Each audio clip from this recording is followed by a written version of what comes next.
हरे कृष्णा। हरे कृष्णा। हरे कृष्णा।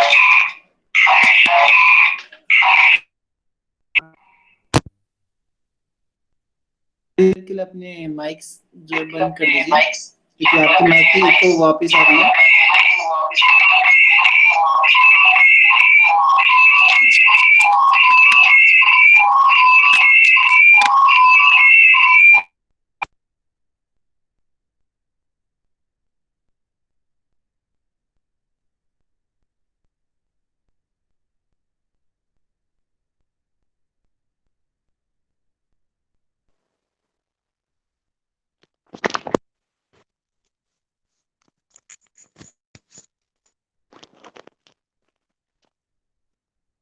हरे कृष्णा।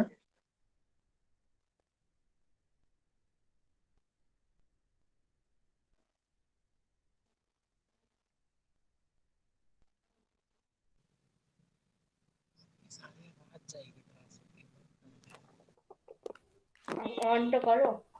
हरे कृष्णा।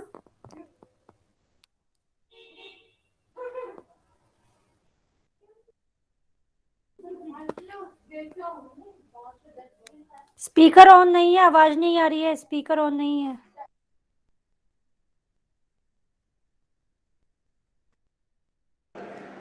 हरे कृष्णा प्रभु जी आपका म्यूट हो गया है।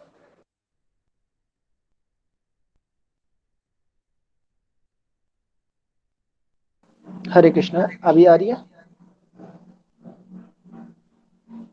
आंटी आ रही है। जी प्रभु जी, now it's clear. Okay, getting started. जय राधा माधव कुंज बिहारी, जय राधा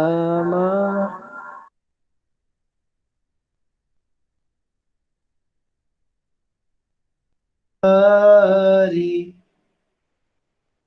जय गोपी जन वल्लभ गिरिवरधारी, जय गोपी जन वल्लभ गिरिवरधारी, यशोदानंदन व्रज जनरंजन, यशोदानंदन व्रज जनरंजन, यमुना तीरावनचारी, यमुना तीरावनचारी, जय राधा माधव कुंज विहारी, जय राधा माधव कुंज विहारी, गोपी जन वल्लभ गिरिवरधारी, जय गोपी जन वल्लभ गिरिवरधारी, यशोदानंदन व्रज जनरंजन, यशोदानंदन व्रज जनरंजन, यमुना तीरावनचारी, यमुना तीरावनचारी, जय राधा माधव कुंज विहारी, जय राधा माधव कुंज विहारी, हरे कृष्णा कृष्णा कृष्णा हरे हरे, हरे राम राम राम हरे हरे, हरे कृष्णा कृष्णा कृष्णा हरे हरे, हरे राम राम राम हरे हरे, हरे कृष्णा हरे कृष्णा कृष्णा कृष्णा हरे हरे हरे रामा राम राम हरे हरे हरे कृष्णा कृष्णा कृष्णा हरे हरे हरे राम राम राम हरे हरे हरि बोल हरि बोल गोर हरि बोल निताय गोर हरि बोल हरि बोल गोर हरि बोल जय जय प्रभुपाद जय प्रभुपाद निताय गौर प्रेमानंदे हरि हरि बोल। जय ओम विष्णुपाद परमहंस परिव्राजकाचार्य अष्टोत्तर श्री श्रीमद his divine grace A C Bhaktivedanta Swami Srila Prabhupada की जय। इस्कॉन फाउंडर चार्य बीबीटी फाउंडर चार्य saviour of the whole world जगत गुरु श्रील प्रभुपाद की जय। अनंत कोटि वैष्णव वृंद की जय। नामाचार्य श्रीलदास ठाकुर की जय। प्रेम से कहिए जय श्री कृष्ण चैतन्य प्रभु नित्यानंद श्री अद्वैत गदाधर शिवासादि गौर भक्तवृंद की जय। श्री राधा कृष्ण गोपीनाथ श्याम कुंड राधा कुंड गिरि गोवर्धन की जय। गंगा माई यमुना माई की जय। विंद देवी तुलसी महारानी की जय। श्री ब्रज वृंदावन धाम की जय। नवदीप मायापुर धाम की जय। पुरुषोत्तम क्षेत्र जगन्नाथपुरी धाम की जय। श्री राधा राधिका रमन जी की जय। श्री कृष्ण बलराम की जय। श्री जगन्नाथ बलदेव सुभद्रा महारानी की जय। श्री गौर निताय की जय। जगत गुरु शील प्रभुपाद की जय। निताय गौर प्रेमानंदे हरि हरि बोल। सभी उपस्थित भक्तवृंद की जय जयकार हो। सभी उपस्थित भक्तवृंद की जय जयकार हो। सभी उपस्थित भक्तवृंद की जय जयकार हो। श्री श्री गुरु और गौरांग की जय जयकार हो। शील प्रभुपाद की जय। ओम अज्ञानतिमिरान्धस्य ज्ञानञ्जनशलाकया चक्षुरुन्मिलितं येन तस्मै श्रीगुरुवे नमः। श्रीचैतन्यमनोभीष्टं स्थापितं येन भूतले स्वयं रूप कदा मह्यं ददाति स्वपदान्तिकं। वन्देऽहं श्रीगुरो श्रीयुतः पदकमलं श्रीगुरून् वैष्णवांश्च श्रीरूपं साग्रजातं सहगण रघुनाथान्वितं तं सजीवं सावधेतं सावधूतं परिजन सहितं कृष्ण चैतन्य देवं श्री राधा कृष्ण पदान् सहगण ललिता श्री विशाखान्वितांश्च। हे कृष्ण करुणा सिंधु दीनबंधु जगतपते गोपेश गोपिका कांत राधा कांत नमस्तुते। तप्त कांचन गौरांगी राधे वृंदावनेश्वरी वृषभानुसुते देवी प्रणमामि हरिप्रिया। वाञ्छा कल्पतरुभ्यश्च कृपा सिन्धुभ्यैव च पतितानां पावनेभ्यो वैष्णवेभ्यो नमो नमः। जय श्री कृष्ण चैतन्य प्रभु नित्यानंद श्री अद्वैत गदाधर शिवासादि गौर भक्तवृंद। हरे कृष्णा कृष्णा कृष्णा हरे हरे हरे राम राम राम हरे हरे। नमः ओम विष्णुपदाय कृष्ण पृष्ठाय भूतले श्रीमते भक्ति वेदांत स्वामी निति नामने। नमस्ते सरस्वती देवे गौरवाणी प्रचारणे निर्विशेष शून्यवादी पाश्चात्य देशतारिणे।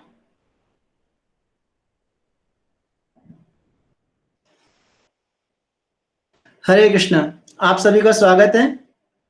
तो जस्ट बिगिन करने से पहले मैं थोड़ा ब्रीफ में अपने बारे में बता दूंगा। आप सभी इस क्लास में आ रहे हैं, लेकिन I am new to this class. मैं एकदम नया हूँ आप सबके सामने। आप सब बहुत क्वालिफाइड डिवोटीज हैं जो समझ रहे भगवान के संदेश को सुनने की इच्छा रखते हैं। और मैं अभी भक्ति करने का प्रयास कर रहा हूँ और भगवान की कथा को कहने का प्रयास कर रहा हूँ। तो आप सभी ने 14 अध्याय कर लिए भगवद गीता के। आप सबको बहुत बहुत शुभकामनाएं। और जो है आप सब ने इतना अच्छे तरह से भगवान की भक्ति के लिए आप तत्पर हैं और प्रयास कर रहे हैं। तो हम अभी 15 अध्याय में पहुंच गए हैं। आप सभी 14वें अध्याय तक सभी उपस्थित थे, सभी को समझ है 14 अध्याय तक क्या हुआ है। आई होप सभी को अंडरस्टैंडिंग होगी कि ब्रीफ में कि 14 अध्याय क्या चले हैं, भगवान ने कहाँ पे खत्म किया था। 14वें अध्याय का नाम था हमारा प्रकृति के 3 गुण।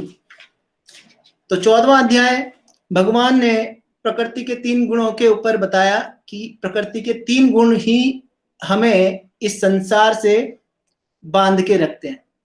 ये गुण जो है ये ऐसा पाश है, ऐसा बंधन है जो बिना दिखने वाली रस्सी के समान है। ये रस्सी जो है, ये गुण जो है दिखते नहीं है लेकिन बांधे हुए सभी को है। ठीक है, हर एक व्यक्ति इस संसार में जो भी है इसी गुणों के रस्सी से बंधा हुआ है। तो भगवान इस चैप्टर के अंत में बताते हैं 27वें में कि भगवान ही ब्रह्म ज्योति के आधार हैं। 14वें अध्याय का 27वां श्लोक जो है, ब्रह्मणो ही प्रतिष्ठा हम। ठीक है, और भक्ति के माध्यम से 26वें श्लोक में बताते हैं कि भक्ति के माध्यम से इन 3 गुणों को हम जीत सकते हैं, 3 गुणों से ऊपर आ सकते हैं। ठीक है, किंतु हमें 3 गुणों से आना है और किस स्तर पे आना है, भक्ति के तक के स्तर पे आना है। तो उसके लिए हमें क्या होना चाहिए, इस संसार से विरक्ति भी होनी चाहिए। एक जगह आसक्ति होनी चाहिए, किधर, भक्तों में और भक्ति में। दूसरी तरफ क्या होना चाहिए, साइमल्टेनियसली सेंस ऑफ डिटैचमेंट भी लाना है। किसके प्रति, इस मैटेरियल वर्ल्ड के प्रति, यानी संसार के प्रति। इस सेंस ऑफ डिटैचमेंट कैसे आएगा ये बताने जा रहे हैं भगवान अगले चैप्टर में, जो कि 15वां है। ठीक है, तो 15वें अध्याय की शुरुआत ही भगवान करने वाले हैं इस संसार को किससे कंपेयर करने वाले भगवान। आज थोड़ी बॉटनी क्लास भी होगी, क्योंकि भगवान शुरू में ही बॉटनी के विषय में बता देते हैं कि संसार को कंपेयर कर रहे हैं भगवान एक पेड़ से। तो जिन्होंने साइंस बैकग्राउंड से हैं, जिन्होंने बायोलॉजी ली है, ये पढ़ी हुई है, तो बॉटनी में अश्वत्थ वृक्ष जो है, पीपल बनियान वृक्ष, तो इसके बारे में भगवान कंपेयर करते हैं कि ये मटेरियल वर्ल्ड क्या है, एक बैनियन ट्री की तरह है। और इस बैनियन ट्री की क्या क्या खासियत है भगवान बताएंगे। तो एक बार हम सभी, आप सभी के पास भगवत गीता है, मैं आशा करता हूं सभी के पास भगवत गीता है। 15वां अध्याय खोलिए। हम एक बार 20 श्लोक है इस 15वें अध्याय में, हम एक बार सारे मिलके इन 20 श्लोकों का उच्चारण करेंगे, फिर हम एक एक करके इसको फ्लो में आगे बढ़ेंगे। ठीक है, तो आप सभी तैयार हैं, आप सभी खोल लीजिए 15वां अध्याय, श्लोक संख्या 1। मैं पढ़ रहा हूं, आप भी अपने साथ साथ पढ़िएगा, माइक मत ऑन करिएगा। ठीक है, मेरे पीछे पीछे दोहराइएगा, मैं धीरे धीरे पढ़ूंगा, आप प्रयास कीजिएगा।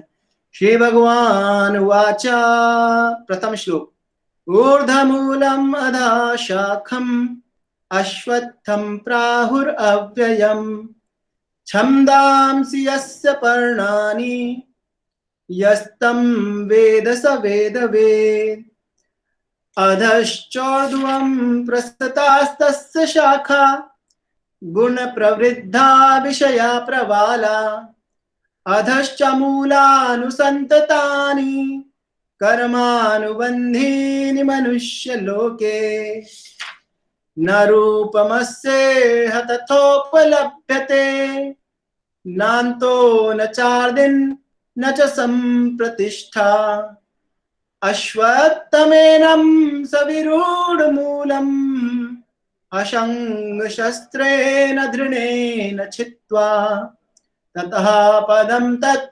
परिमार्गितव्यम् यस्मिन् गता न निवृतन्ति भूया तमेव चाद्यं पुरुषं प्रपद्ये यत्तः प्रवृत्तिः प्रसिता पुराणी निर्मानमोहा जितसंगदोषा अध्यात्मनित्या विनिवृत्तकामा द्वन्द्वैर्विमुक्ता सुखदुःखसंगैर्गच्छन्त्यमूढा पदमव्ययं तत् न तदभासते सूर्यो न शशांको न पावकः यत् गत्वा न निवृत्तन्ते तद्धामं परमं मम ममैवांशो जीवलोके जीवभूता सनातना मनषष्ठानि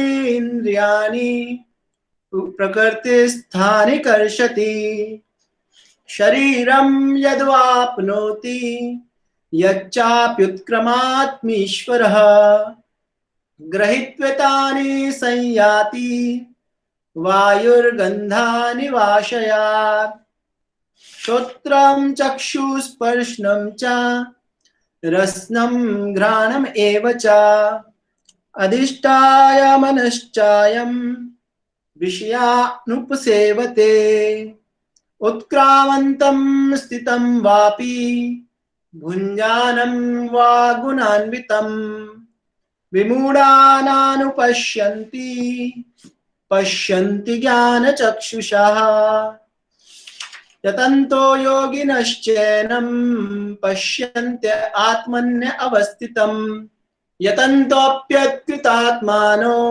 नैनं पश्यन्त्य चेतसः यद् आदित्यगतं तेजो जगत् भास्यते अखिलम् यच्चन्द्रमसि यच्चाग्नो तत्तेजो विद्धि मामकम् गामा विषय च भूतानि धार्यम् अहम् ओजसा पुष्णामि चौषधी सर्वा सोमो भूत्वा रसात्मका अहं वैश्वानरो भूत्वा प्राणिनां देहमाश्रिता प्राणापान समायुक्ता पंचामे अन्नं चतुर्विधम् सर्वस्य चाहं हृदय सन्निविष्टो मतः स्मृतिर्ज्ञानमपोहनं च वेदैश्च सर्वैरहमेव वेद्यो वेदान्तकृद्वेद विदेव चाहं द्वाविमो पुरुषो लोके क्षरश्च अक्षर एव च क्षरः सर्वाणि भूतानि कूटस्थो अक्षर उच्यते उत्तमः पुरुषस्त्वन्यः परमात्मेति उदाहरितः यो लोकत्रयमाविश्य बिभर्त्य अव्यय ईश्वर यस्माक्षरम् अतीतो अहम् अक्षराद् अपि चोत्तमः अतो अस्मि लोके वेदे चाप्रथिता पुरुषोत्तमा यो मामेव असम्मूढो जानाति पुरुषोत्तमम् सा सर्वविद भजति मां सर्वभावेन भारत इति गुह्यतमं शास्त्रम् इदं मुक्तं मया नघ एतद् बुद्ध्वा बुद्धिमान् स्यात् कृतकृतयश्च भारत हरे कृष्ण कृष्ण कृष्ण हरे हरे हरे राम राम राम हरे हरे हरे कृष्ण। तो हमने 15वां अध्याय का पाठ कर लिया। अब पहले श्लोक से शुरू करेंगे। फर्स्ट श्लोक भगवान जो है बताने जा रहे हैं कि इस भौतिक संसार, ये संसार जिसके अंतर्गत हम हैं, जहां हम प्रेजेंटली इस समय रह रहे हैं, जिस संसार में हम अपना संसार या अपना जीवन बिता रहे हैं, इस संसार को हम अपना सब कुछ मानते हैं, ये संसार असली में क्या है? शास्त्रों की नजर से देखें या भगवान की दृष्टि से देखें तो संसार की स्थिति क्या है भगवान बता रहे हैं। पहला ही श्लोक बताते हैं, श्री भगवान उवाचा। अच्छा, इसमें हम क्या करेंगे, श्लोक मैं पढ़ूंगा, हिंदी का अनुवाद जो है ट्रांसलेशन आप में से एक भक्त को माइक ऑन करके बोलना है, ठीक है? मैं श्लोक पढ़ रहा हूं। श्री भगवान उवाचा ऊर्ध्वमूलमधः शाखम् अश्वत्थं प्राहुरव्ययम् छन्दांसि यस्य पर्णानि यस्तं वेद स वेदवित्। पढ़िए, कोई एक भक्त पढ़िए इसका ट्रांसलेशन।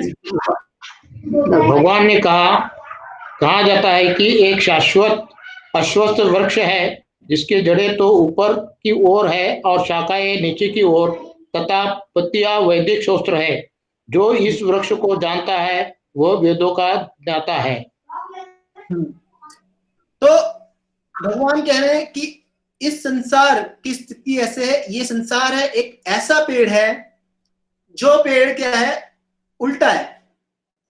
ऐसे पेड़ की हमने कहीं देखा है किसी ने कोई पेड़ जो उल्टा है, जिसको नीचे की तरफ ग्रो होता है, जिसकी टहनियां पत्तियां नीचे हैं और जड़ें ऊपर है? कहीं देखा किसी ने ये वृक्ष? एक्सपीरियंस है किसी को?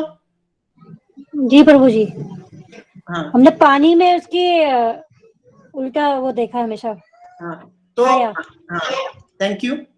तो ये जैसे आप किसी जलाशय के पास जाएं या किसी नदी के पास जाएं तो वृक्ष क्या देखेंगे, अगर वृक्ष की रिफ्लेक्शन देखेंगे तो क्या होगा, वो उल्टी दिखेगी, है ना। जैसा वृक्ष सीधा खड़ा है तो पानी की रिफ्लेक्शन में ये उल्टा दिखेगा, ठीक है। तो यही वृक्ष ऐसा ही है, भगवान कह रहे हैं कि असली वृक्ष जो है वो आध्यात्मिक जगत में है, लेकिन उस वृक्ष की रिफ्लेक्शन कहां पे है, इस जगत में पड़ रही है, ठीक है। तो ये वृक्ष कैसा है, एकदम उल्टा है, इसकी जड़ें ऊपर है। जड़ें कहां से निकल रही है, आध्यात्मिक जगत से, ब्रह्म ज्योति से। और पेड़ क्या है, नीचे की तरफ बढ़ रहा है। और क्या कह रहे हैं, ऊर्ध्व मूलम अधा शाखम, इसकी शाखा जो है, इसकी जड़ें जो है ऊपर है। अश्वत्थम प्राहुरव्यम, और ये पेड़ क्या है, इम्पेरिशेबल, यानी बिल्कुल अनंत काल से है। ये पेड़ क्या है, अनंत काल से, शैडो है, ठीक है। तो अनंत काल से क्या क्यों है, क्योंकि इसकी ये खड़ा है। ये भौतिक जगत क्या हो रहा है, भुक्ता भुक्ता प्रलेते, भगवान पहले भी कहते हैं कि ये समय समय के साथ क्या होता है, आता है चला जाता है ये संसार। तो ये सभी अनंत काल से ये वृक्ष खड़ा हुआ है। और इसका तने में क्या कर रहे हैं, भगवान कहते हैं ये इसकी पत्तियां जो है वेदों की ऋचाएं हैं, छंद है। छंदांसी यस्य पर्णानि, यानी पत्तियां क्या है, छंद है वेदों की। और जो व्यक्ति इस वृक्ष को जान लेता है तो क्या होता है, वो सब कुछ वेदों को जान लेता है। क्यों वेदों को जान लेता है, क्योंकि देखिए अगले श्लोक में भगवान बता रहे हैं, अधश्चोर्ध्वं प्रसतास्तस्य शाखा गुण प्रवृद्धा विषया प्रवाला अधश्च मूलानुसंततानि कर्मानुबंधीनि मनुष्य लोके। पढ़िए इसका ट्रांसलेशन। इस वृक्ष की शाखाएं ऊपर तथा नीचे फैली हुई हैं और प्रकृति के 3 गुणों द्वारा पोषित है। इसकी टहनियां इंद्रिय विषय हैं। इस वृक्ष की जड़ें नीचे की ओर भी जाती हैं, जो मानव समाज के सकाम कर्मों से बंधी हुई हैं। बिल्कुल, थैंक यू। तो यहाँ बताया है कि इस पेड़ को पानी कौन दे रहा है। देखिए असली वृक्ष कहाँ पे, मैंने बताया आपको, स्पिरिचुअल वर्ल्ड में है, आध्यात्मिक जगत में है, उसकी रिफ्लेक्शन यहाँ पे है। लेकिन इस जगत में यानी मटेरियल वर्ल्ड में, जो ये हमारा मटेरियल संसार है, हमारा जो अटैचमेंट है, उसको पानी कौन दे रहा है, ये 3 गुण जो पीछे भगवान ने पिछले चैप्टर में बताया था, है ना। 14 चैप्टर में भगवान ने तीन गुणों के बारे में बताया था। 3 गुण कौन से हैं, सतोगुण, रजोगुण और तमोगुण, ठीक है। तो ये 3 गुण क्या कर रहे हैं, हमारी अटैचमेंट इस संसार से मजबूत करते जा रहे हैं, ठीक है। और क्या बता रहे हैं, तो ये जड़ की तरफ अगर हम जाएंगे तो जड़ की तरफ, क्योंकि जड़ कहां से निकल रही है, आध्यात्मिक जगत से, मैंने बताया ब्रह्म ज्योति से, तो उधर क्या है, सतोगुण का प्रभाव ज्यादा है, ठीक है। और जैसे जैसे हम नीचे की तरफ आते जाएंगे, वृक्षों की तरफ, पत्तियों की तरफ, उधर रजोगुण और तमोगुण का भी प्रभाव मिलेगा, ठीक है। तो ऊपर कौन है, सतोगुण का प्रभाव है, यानी सतोगुण के वासी ज्यादा, योनिया ज्यादा है, यानी सतोगुण की स्पीशीज ज्यादा है। सतोगुण का मतलब क्या, डेमीगॉड्स और मनुष्य, ह्यूमंस। और नीचे जाएंगे तो ज्यादा कौन सी स्पीशीज है, जो रजोगुण और तमोगुण के प्रभाव में रहती है, गुडनेस, पैशन और इग्नोरेंस में। वो कौन सी है, लोअर स्पीशीज, जैसे एनिमल किंगडम, ठीक है। ये सब है। और भगवान क्या बता रहे हैं कि इसकी जो शाखाएं हैं, शाखाओं के अगर आप बीच में जाएंगे तो आप देखेंगे कि इसकी टहनियां जो है इंद्रिय विषय है। ये इंद्रिय विषय क्या है, जैसे हमारी इंद्रियां क्या है, आंख। आंख को क्या पसंद है, हमें अच्छी चीज देखना, तो रूप एक इंद्रिय विषय है, ठीक है। यानी आंख किससे आकर्षित हो जाता है, किसी अच्छी चीज को देख के आकर्षित हो जाता है। इसीलिए आज की दुनिया में सबसे ज्यादा किस पे फोकस किया जाता है, प्रोडक्ट की ब्रांडिंग करने में। आप देखेंगे हमें टीवी में भी, नेट पे भी, कहीं पे भी हमें क्या दिखलाया जाता है, ब्रांडिंग दिखलाई जाती है, चीजों को अच्छा दिखलाया जाता है, प्रेजेंटेबल दिखलाया जाता है, चाहे मैटर कैसा भी हो, लेकिन प्रेजेंटिंग उसकी कैसी होगी, एकदम फर्स्ट क्लास। तो आंखें किससे आकर्षित होती है, रूप से। कान किससे आकर्षित हो जाते हैं, साउंड से, ठीक है।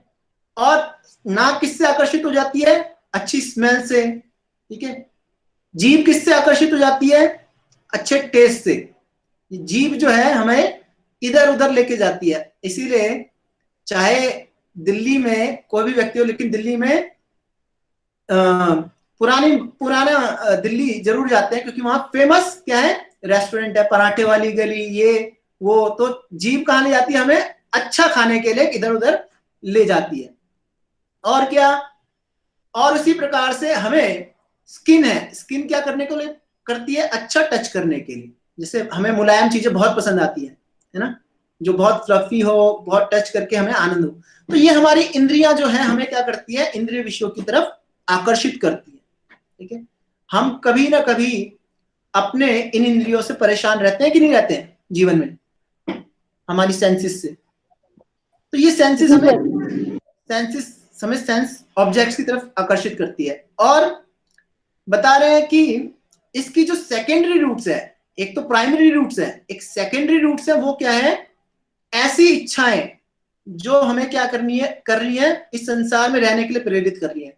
हमें क्या प्रेरित कर रही है, कि मैं इस संसार में रहूं और स्टैंडर्ड ऑफ लिविंग को इंप्रूव करते रहूं, इतना इंप्रूव कर दूं कि सामने वाला मुझसे जले, ठीक है।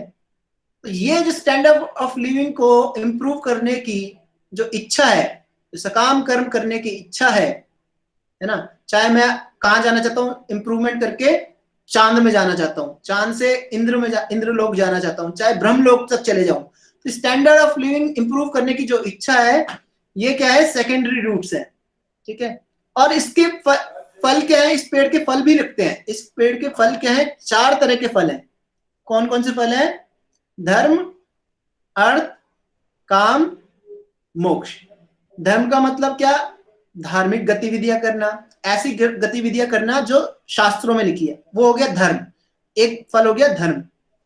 अर्थ मतलब जब मैंने धर्म किया तो उसके माध्यम से मुझे कुछ धन मिलेगा, यानी मनी मिलेगा, रेपुटेशन मिलेगी, पावर मिलेगी, ये हो गया अर्थ। इससे भी मैं क्या करूंगा, संसार में अच्छा फैसिलिटीज प्राप्त करूंगा। फिर क्या है, काम।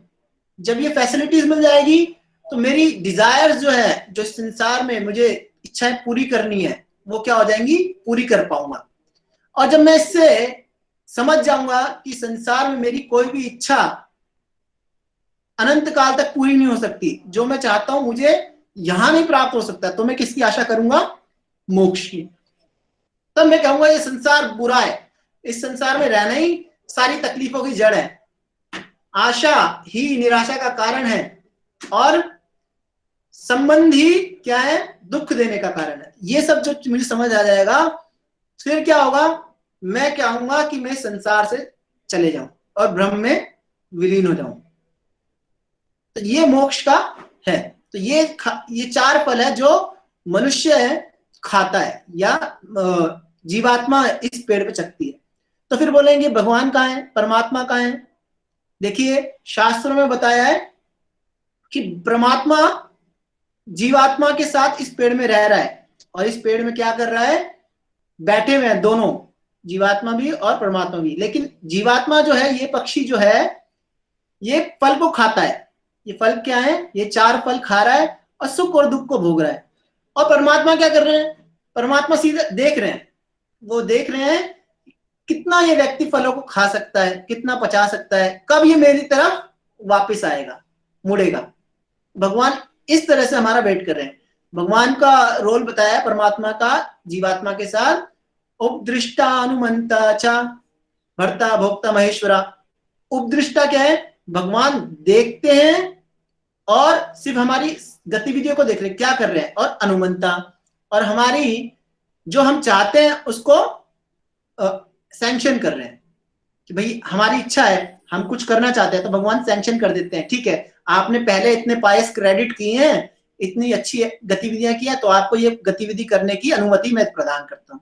इसीलिए कहा जाता है शास्त्रों में कि भगवान की इच्छा के बिना एक पत्ता भी नहीं हिलता। समझ आ रही है आपको, ये सब क्लियर हूं? जी प्रभु जी। ओके, हरे कृष्णा प्रभु जी, बिल्कुल समझ आ रही है। ठीक है, तो अब हम आगे बढ़े। Third verse number third and fourth, we are moving ahead. अब इस पेड़ को बना तो लिया, इस पेड़ को हमने बड़ा भी कर दिया, इस पेड़ को क्या कर दिया, पानी भी डल रहा है, अपने आप खड़ा होता जा रहा है, लेकिन इस पेड़ से बाहर कैसे निकले, कांटे कैसे, क्योंकि हमें पता है, और कांटे क्यों, ठीक है, कांटे कैसे और कांटे क्यों। काटने का मतलब क्या है कि इस अटैचमेंट से, इस भौतिक जगत से जाना, इस भौतिक जगत से कहां जाना, आध्यात्मिक जगत, भगवान की शरण में। क्यों जाना, क्योंकि इस भौतिक जगत में इनबिल्ट बहुत सारे कष्ट है। कौन से कष्ट है, भगवान पहले अध्याय 13वें अध्याय में भी बताते हैं, 11वें में भी बताते हैं, 10वें में भी बताते हैं, क्या, जन्म मृत्यु जरा व्याधि दुख दोषानुदर्शनम, कि जन्म मृत्यु, death, birth, death, old age, disease, ये चारों जो चीजें हैं इस संसार में इनबिल्ट है, ये कष्ट है। किसी से पूछे कि आपके जीवन में क्या कष्ट है, तो ज्यादातर हमारे जीवन में क्या कष्ट होते हैं, कोई बोलेगा कि मेंटल स्ट्रेस बहुत ज्यादा है, काम का वर्कलोड बहुत ज्यादा है, कोई बोलेगा कि जो मैं चाहता था जीवन में अचीव नहीं हो पा रहा, उसका कष्ट मुझे ज्यादा है, कोई बोलेगा कि मैं चाहता था कि मेरा सेविंग्स अच्छी हो, शेयर बाजार में जो मेरी इन्वेस्टमेंट है वो ऊंची नहीं जा रही, वो नीची हो गई है, ये मेरे को कष्ट है। लेकिन भगवान कहते हैं ये कष्ट तो सेकेंडरी कष्ट है, प्राइमरी कष्ट क्या है, जो सभी के साथ है। कष्ट क्या है, जो कॉमन टू ऑल, यानी सभी के जीवन में हो, और no one can solve it, और कोई भी इसको समाप्त नहीं कर पाता, ठीक है, ये प्राइमरी है, जो मेन कष्ट है। वो कौन से है, देखिए, जन्म, हमारे हाथ में हमारा जन्म है क्या, मेरी बर्थ मेरे हाथ में है। रिसेंटली क्या हुआ, मुकेश अंबानी जी का पोता हुआ, तो मैं क्या ऐसा लिख के जा सकता हूँ कि मैं मुकेश अंबानी जी का पोता या पोती है, उनके परिवार में लूंगा जन्म, नहीं, ठीक है, हम अपना जन्म चूज नहीं कर सकते। हम अपनी डेथ चूज कर सकते हैं कि मैं इस कोरोना काल में नहीं मरूंगा, मैंने लिख लिया, ऐसा हम कर सकते हैं, नहीं कर सकता। मैं तो अगले दिन भी, मुझे पता नहीं अगला दिन मैं देख पाऊंगा नहीं देख पाऊंगा, तो अपनी डेथ भी नहीं चूज कर सकते। तीसरा क्या, ओल्ड एज, क्या मैं अपने बुढ़ापे को रोक सकता हूं, क्या मैं कोई क्रीम लगा के अपनी झुर्रियां मिटाकर क्या बोलूं कि मैं सुंदर, अभी मैं क्या होने वाला है, मिस वर्ल्ड का क्या आने वाली है, एक ऑर्गेनाइजेशन हो रहा है मिस वर्ल्ड का, पूरा स्टेज लगा हुआ है, और मैं बोलूं कि मेरी उम्र जो है छुप जाए और मैं अगली मिस वर्ल्ड बन जाऊं या मिस्टर वर्ल्ड बन जाऊं, ऐसा कर सकता हूं, नहीं कर सकता। मैं हमेशा यूथ भी नहीं रह सकता। लास्ट क्या है कि डिसीजेज, ऐसा मैं कोई अपनी बॉडी को ऐसी वैक्सीनेशन दे सकता हूं कि मैं डिसीज ना लगे मुझे, कोई ऐसी वैक्सीन है हमारे पास कि एक वैक्सीन लगाया और दुनिया की सारी बीमारियों जो है मेरी शरीर पे काम ही नहीं करेगी, नहीं। तो ये चारों चीजें तो हर एक के पास आएगी, बचपन से लेके अंत तक ये सारी चीजें हमारे पास रहेगी। ये तो छोड़िए, इसके ऊपर 4 और चीजें देते हैं भगवान, जो संसार में मिलती है। वो क्या मिलती है, आदि आध्यात्मिक कलेश, आदि दैविक कलेश, आदि भौतिक कलेश। ये क्या है, ये भी 3 जो है एक्सटेंडेड चीज मिलती है हमें। वो क्या है, पहला आदि भौतिक कलेश। आदि भौतिक मतलब जो दूसरे लोग मुझे कष्ट देते हैं। बचपन में था, स्कूल नहीं जाना चाहता था, मम्मी पापा थप्पड़ मार के भेजते थे, जा स्कूल जा, ठीक है। बड़ा हुआ तो फिर मैं जो करना चाहता था वो भी नहीं कर पा रहा था, है ना। जब मैं क्या हुआ, मेरी कुछ डिजायर थी, जॉब जो मैं चाहता था जॉब वो भी नहीं मिल पा रही, जो पैकेज में चाहता था वो भी नहीं मिल पा रहा, जिस तरह से नंबर चाहता था वो भी नहीं मिल पाता, ठीक है। और क्या, ये तो छोड़ो, साथ में जो मलेरिया मच्छर जो है मुझे परेशान करता है, कभी ये परेशान करता है। तो ये दूसरे जो लिविंग एंटिटी हमें परेशानी देते हैं वो क्या है, आदि भौतिक कलेश। सेकंड इज आदि आध्यात्मिक कलेश। आध्यात्मिक कलेश, आध्यात्मिक का मतलब क्या, दी मिजरीज किसकी वजह से, माइंड की वजह से। जो माइंड हमें मिजरीज में डालता है, कैसे, कभी ऐसे सिचुएशंस हो जाता है, माइंड हमें क्या करता है, कभी ऊपर ले जाता है, और कभी एकदम नीचे ले जाता है। कभी हम एकदम खुश हो जाते हैं तो हम सोचते हैं हम आउट ऑफ वर्ल्ड है, कोई मेरे बराबर नहीं है। तो कभी हम इतना डिप्रेस हो जाते हैं, इतना नीचे चले जाते हैं कि सोचते हैं मुझसे ज्यादा कोई भी बेकारा व्यक्ति नहीं है, मतलब मैं सबसे बेकार हूं। ठीक है, तो ये माइंड जो है हमें क्या करता है, विभिन्न विभिन्न परिस्थितियों में डाल देता है, सिचुएशंस में। ठीक है, तो ये इसके कारण क्या होता है, आध्यात्मिक कलेश हमें प्राप्त होते हैं। थर्ड इज आदि दैविक कलेश, वो कलेश जो नेचर हमें देती है। नेचर क्या देती है, आप सबको पता ही है, आजकल भी नेचर जो है हमें ऐसा ही कलेश से गुजर रहे हैं। कोरोना, सुनामी, भूकंप, ड्रॉट, ये सब क्या है, आदि दैविक कलेश। तो ये कलेश तो इस संसार में मिलेंगे।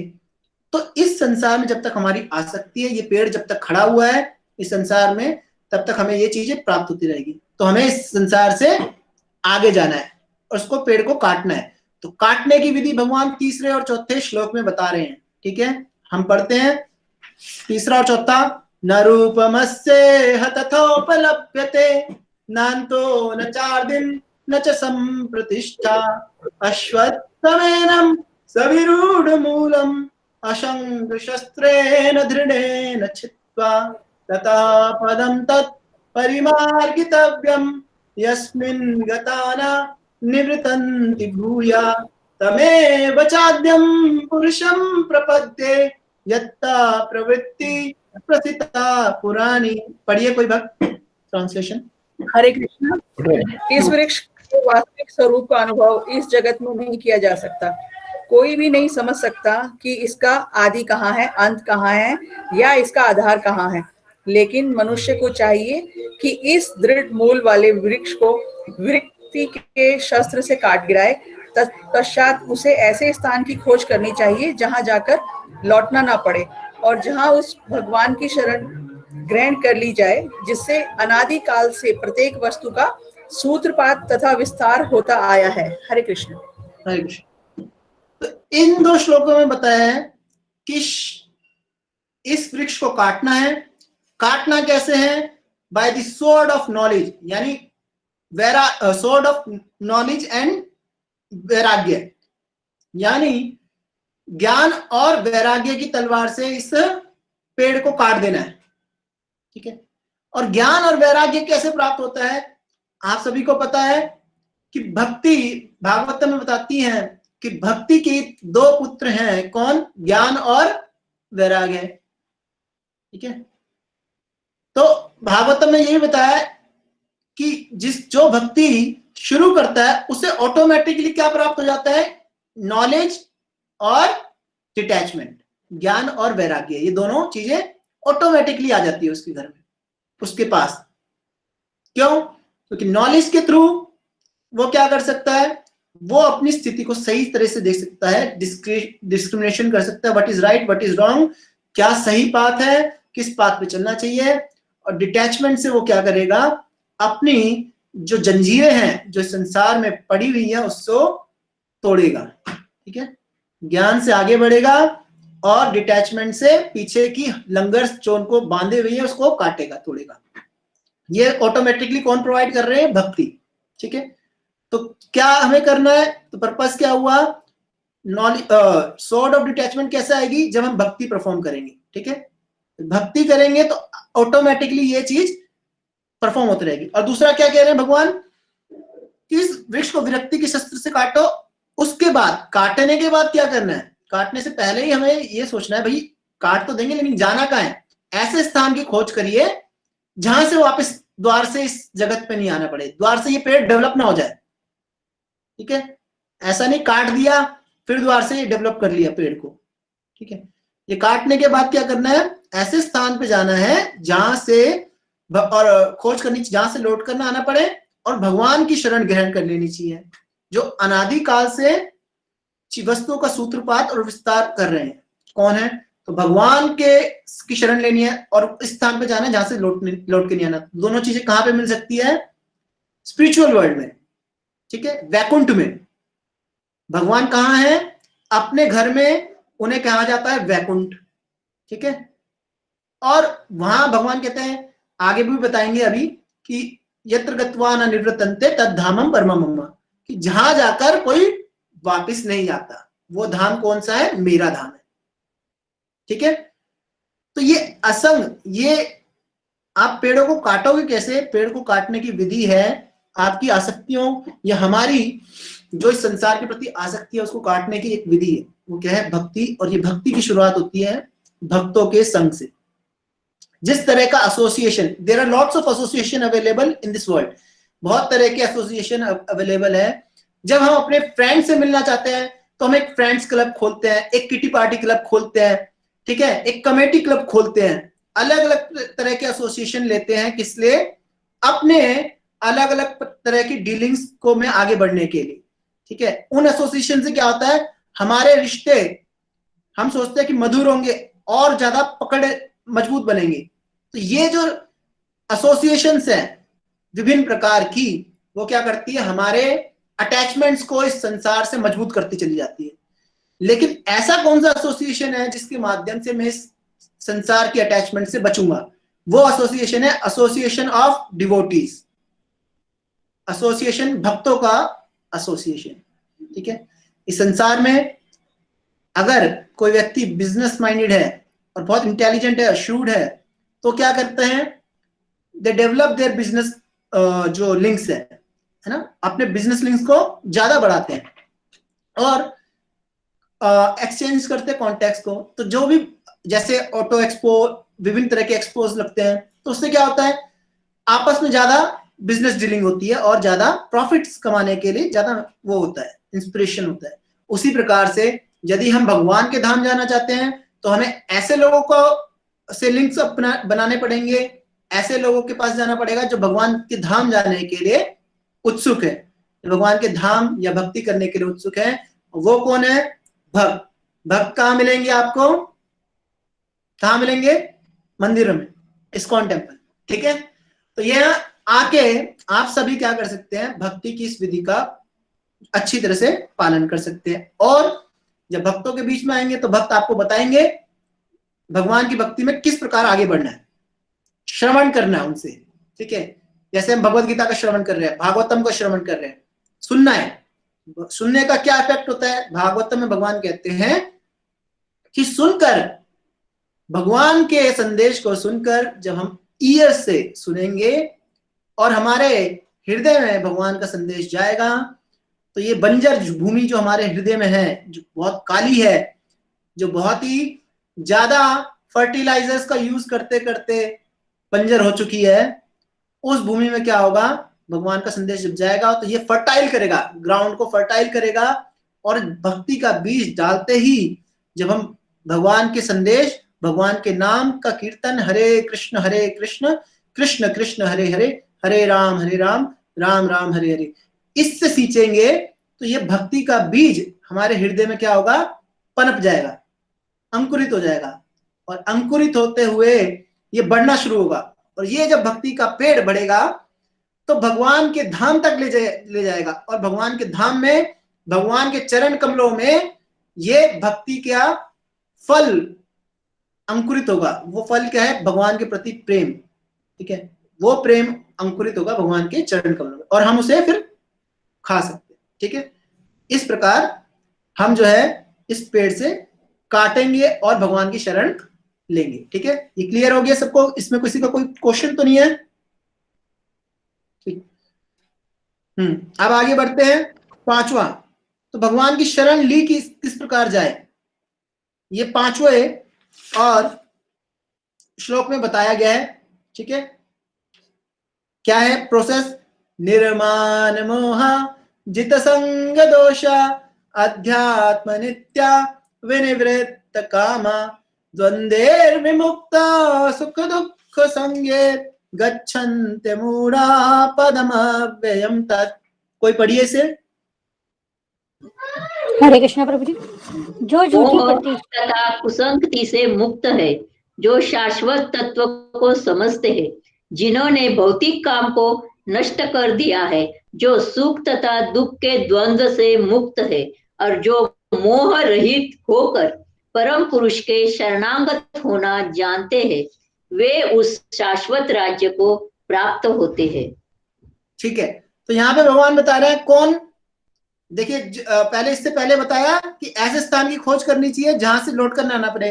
तो भगवान कह रहे हैं उस स्थान को जाने के लिए कौन प्राप्त कर पाता है, यहाँ पे इसकी क्वालिफिकेशन बताइए, सरेंडर, यानी भगवान को शरणागति करके वहां पहुंचा जा सकता है। और वो कैसे शरणागति है, ऐसे जो झूठी प्रतिष्ठा, यानी हमा कोई भी व्यक्ति जो ये चाहे कि मेरे नाम का प्रतिष्ठा हो, ठीक है, झूठी प्रतिष्ठा की भावना को रखता है, जो मोह में फंस जाता है, जो ये नहीं समझ पाता कि सही क्या है गलत क्या है, छोटी छोटी चीजों में परेशान हो जाना, जो मोह में फंस जाता है, इस संसार से आसक्त रहता है। और कुसंगति, कुसंगति बोले तो वो संगति जो आपको भगवान की शरण में जाने से रोके, ऐसे लोगों के संग से बचे ना, बचता है, मुक्त है, ऐसे संगति से मुक्त है, जो ये समझने का प्रयास कर रहा है कि मैं कौन हूं, भगवान कौन है, मैं जीवात्मा हूं, मैं भगवान का नित्य दास हूं, और भगवान कौन है, मेरे स्वामी हैं सदा सदैव। ऐसा नहीं अभी यहाँ पे स्वामी होंगे ऐसे कभी किसी समय के लिए नहीं, सदैव सदा के लिए।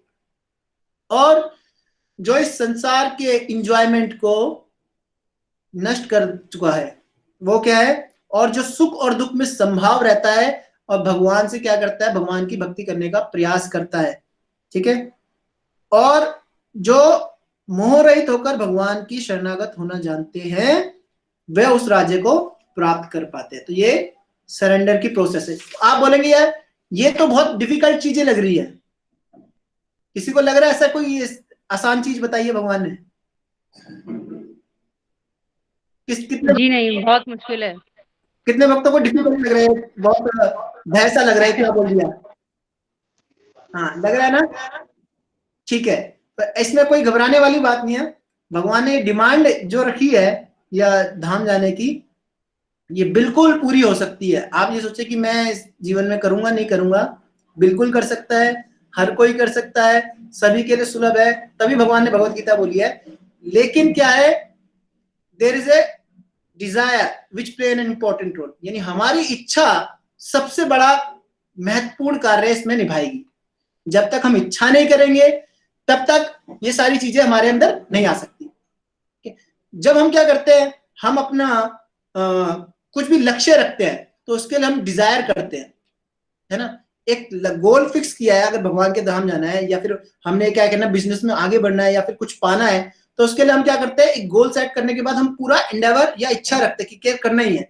तो हमारी इच्छा हमारे लिए बहुत इंपॉर्टेंट फैक्टर है कि मुझे भगवान की शरण लेनी है, पहले तो ये इच्छा रखनी है, इसी जन्म में लेनी है, ये इच्छा रखेंगे। अगर ये इच्छा को हम और ज्यादा क्या करेंगे, पावर देंगे, यानी और ज्यादा नरिश करेंगे, तब भगवान क्या करेंगे, सर्कमस्टांसेस ऐसे करेंगे कि हमारी इच्छा क्या होगी, पूरी होगी, ठीक है। अगर हमने ये इच्छा ही छोड़ दी, हमने कहा ये हमारे लिए पॉसिबल ही नहीं है, तो फिर हमारा क्या होने वाला है, इस इच्छा को पूरी करने के लिए हमारे पास स्ट्रेंथ भी नहीं आएगी। वो जो चीजें जो हमारे पास आनी चाहिए, भगवान वो चीजें हमें फैसिलिटेट नहीं कर पाए, ठीक है, क्योंकि हमने इच्छा ही छोड़ दिया कि हमें करना है। तो सबसे इंपॉर्टेंट रोल है किसका, हमारा इच्छा का, डिजायर का, ठीक है। उसके बाद हमारी डिटर्मिनेशन, ठीक है, डिजायर एंड डिटर्मिनेशन। धीरे धीरे हम जब भक्तों के संग में आएंगे, जब स्टडीज शुरू करते हैं तो क्या करते हैं, बच्चे से ये एक्सपेक्ट नहीं किया जाता कि स्कूल में जाता ही पूरा इंटीग्रल्स कैलकुलस के क्वेश्चन सोल्व कर देगा, ऐसा जो है उनसे एक्सपेक्ट नहीं किया जाता। लेकिन जब बच्चा धीरे धीरे पढ़ाई में आगे बढ़ता है तो क्या होता है, एक क्लास से दूसरी क्लास, दूसरी क्लास से तीसरी क्लास, मैच्योर होता जाता है, अंडरस्टैंडिंग डेवलप करता रहता है, फिर कहीं जाकर वो ग्रेजुएशन तक या मैट्रिक तक वो इस लायक हो जाता है कि वो इंटीग्रल कैलकुलस को सॉल्व कर सकेगा। तो हमें भी अपनी भक्ति में क्या करना है, अभी हम स्टेप 1 पे हैं, ठीक है। स्टेप 1 पे अपने आप से ज्यादा एक्सपेक्टेशन ना करिए, लेकिन स्टेप 1 पे हमें क्या करना है, भक्तों का संग जरूर करना है, ठीक है। और धीरे धीरे जब हम अपना स्टेप को बढ़ाएंगे, बेबी स्टेप से क्या होंगे, बड़े स्टेप लेना शुरू करेंगे, तो हमारे अंदर ये सब चीजें ऑटोमेटिकली भगवान की कृपा से आ जाएंगी, ठीक है। तो ये बिल्कुल मुश्किल नहीं है, आप ये मत सोचिए ये मुश्किल चीजें भगवान ने बताई है, बस ये है कि ये स्टैंडर्ड जो है हमें प्राप्त करना है, ये लेवल हमें लाना है धीरे धीरे, ठीक है। और वो लेवल धीरे धीरे आएगा, अपने आप से ज्यादा एक्सपेक्ट कीजिए कि धीरे धीरे हम पहुंच जाएंगे। डिजायर को मजबूत रखिए। अब आगे बढ़ते हैं। ये सरेंडर कर लिया, भगवान के धाम है कैसा वो भगवान यहाँ बता रहे हैं। वो धाम जहां पे कोई जाकर वापस नहीं आता, यहाँ बता रहे हैं छठे श्लोक में, न तद भास्यते सूर्यो न शशांको न पावका यत गत्वा न निवृतन्ते तद्धामं परमं मम। पढ़िए। हरे कृष्णा। वह मेरा परम धाम ना तो सूरज या चंद्रमा के द्वारा प्रकाशित होता है, अग्नि या बिजली से। जो लोग वहां पहुंच जाते हैं वे इस भौतिक जगत में फिर से लौटकर नहीं आते। हरे कृष्णा। Thank you.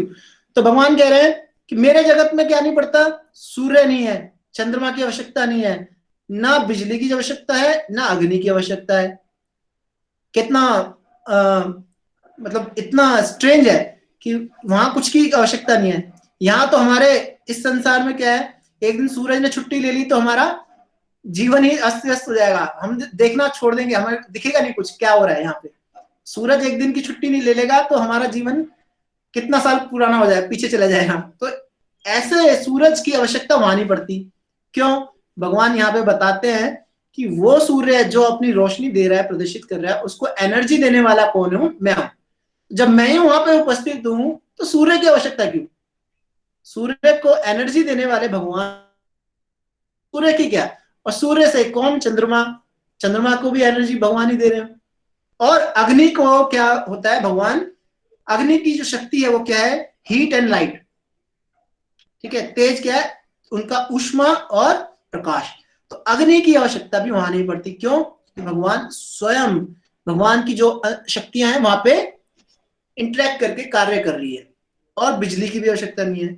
तो क्या वहां ये चीजें नहीं होती? क्या नहीं है वहां पे? क्या वो बहुत बैकवर्ड इलाका है क्या? वहां जरूरत ही नहीं है, जहाँ भगवान है वहां तो उसको जरूरत ही नहीं है।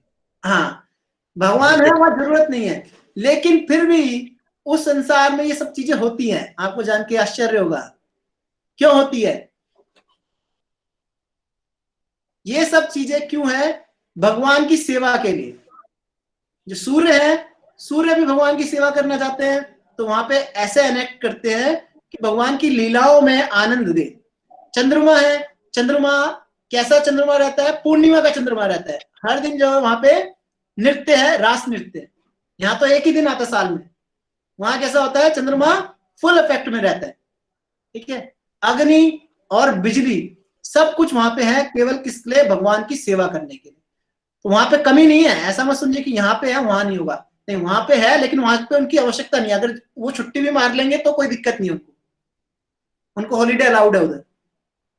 ठीक है, तो ऐसा धाम है। और ब्रह्म संहिता में भी बताते हैं, चिंतामणि प्रखर सदमसौ कल्प वृक्षये लक्षावृतेषु सुरभिर अभिपालयन्तम लक्ष्मीशः संभ्रम सेव्यमानम गोविंदमादि पुरुषं तमहं भजामि। कि उस धाम में एक एक पेड़ जो है सबकी इच्छाओं की पूर्ति कर सकते हैं, वो कल्प वृक्ष है। अभी हम फिल्मों में देखते हैं फिलोसफर स्टोन्स, सुनते हैं क्या? पारस मणियों के बारे में। तो लेकिन भगवान का जो धाम है वो कैसा बना है? शास्त्रों में लिखा है चिंतामणि, इच्छा मणि से आप इच्छा करें और वो चीजें प्रकट कर देगा। ठीक है, तो चिंता फिलोसफर स्टोन से भी आगे की बात है। और क्या है? बहुत सारी लक्ष्मी भगवान के लिए क्या है? सेवा करने के लिए खड़ी है लाइन में। तो हम सोचते हैं कि भगवान को हम थोड़ी सेवा कर रहे हैं तो भगवान के ऊपर उपकार कर रहे हैं। नहीं, भगवान के लिए क्या है? इतनी सारी लक्ष्मियां खड़ी पड़ी हैं कि उनका नंबर ही नहीं आ रहा। वो सोच रहे कि मेरे नंबर कब आएगा कि भगवान की सेवा कर पाऊंगी। ऐसे भगवान को फिर भी हमसे सेवा क्यों लेते हैं? क्योंकि भगवान क्या है?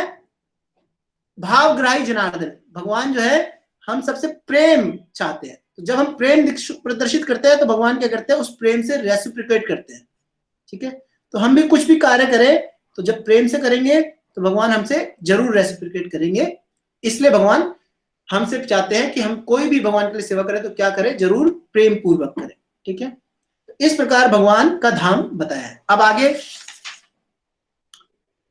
अब भगवान बताते हैं कि हमारा इस संसार में किस प्रकार से चक्र में फंसते हैं हम, किस प्रकार से हम अपने शरीरों को चेंज करते हैं, ये ज्ञान भगवान बताते हैं। ठीक है, 7वें और 8वें में हमारा क्या संबंध है, क्यों हमें उस संसार में जाना चाहिए, क्योंकि हमारा भगवान से संबंध है। और क्या संबंध है भगवान यहाँ पे बता रहे हैं। ठीक है, उस संसार में क्यों जाना चाहिए, क्योंकि हम भगवान से संबंधित है, हम क्या है, कनेक्टेड है भगवान से। और भगवान से कैसे कनेक्टेड है, भगवान यहाँ बता रहे हैं 7वें श्लोक में।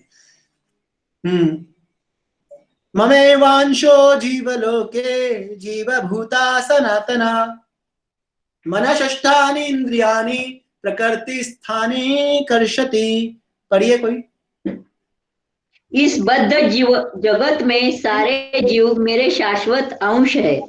बद्ध जीवन के कारण वे 6 इंद्रियों से घोर संघर्ष कर रहे हैं, जिनमें मन भी सम्मिलित है। बिल्कुल, तो भगवान क्या कह रहे हैं, ममे वांशो जीवलोके जीवभूता सनातना, कि मेरा अंश है कौन, जीवात्मा। जीवात्मा किसका अंश है, भगवान का अंश है। ठीक है, और क्या है, सनातन है, जीवभूता सनातना, यानी उसको कोई मार नहीं सकता। जैसे हमने दूसरे अध्याय में पढ़ा था, है ना, नैनम छंदन्ति शस्त्राणि नैनम दहति पावका नचैनम कृद्यं तापो न शोषयति मारुता, कि जीवात्मा भी क्या है, शाश्वत है। तो फिर जब हम मरते हैं तो क्या जीवात्मा नहीं मरती? नहीं, जीवात्मा इस संसार में जैसे ही आती है, क्यों आती है, इच्छा द्वेष, यानी भगवान से क्या हो गया, द्वेष हो गया, कि भगवान ही क्यों एंजॉय कर रहे हैं, मैं भी एंजॉय करूंगा। और इच्छा क्या रख दी, संसार में एंजॉय करूंगा, अलग रह के एंजॉय करूंगा। तो ये जब डिजायर उत्पन्न हो गई और ये द्वेष उत्पन्न हो गया, तो इस संसार में डाल दिया भगवान की उससे शक्तियों ने। इस संसार में क्या हो गया, मनाशष्टानि इंद्रियाणि प्रकृति स्थाने कर्षति। इस संसार में आते ही मुझे क्या मिला, एक सेट ऑफ गारमेंट मिला, एक बॉडी मिली। क्या बॉडी मिली है, ये बॉडी कैसी बनी है, आंख कान नाक मुंह, ये इंद्रियों से बनी हुई है। और क्या मिला है, एक मन मिला है, मन बुद्धि अहंकार, ये सटल बॉडी है।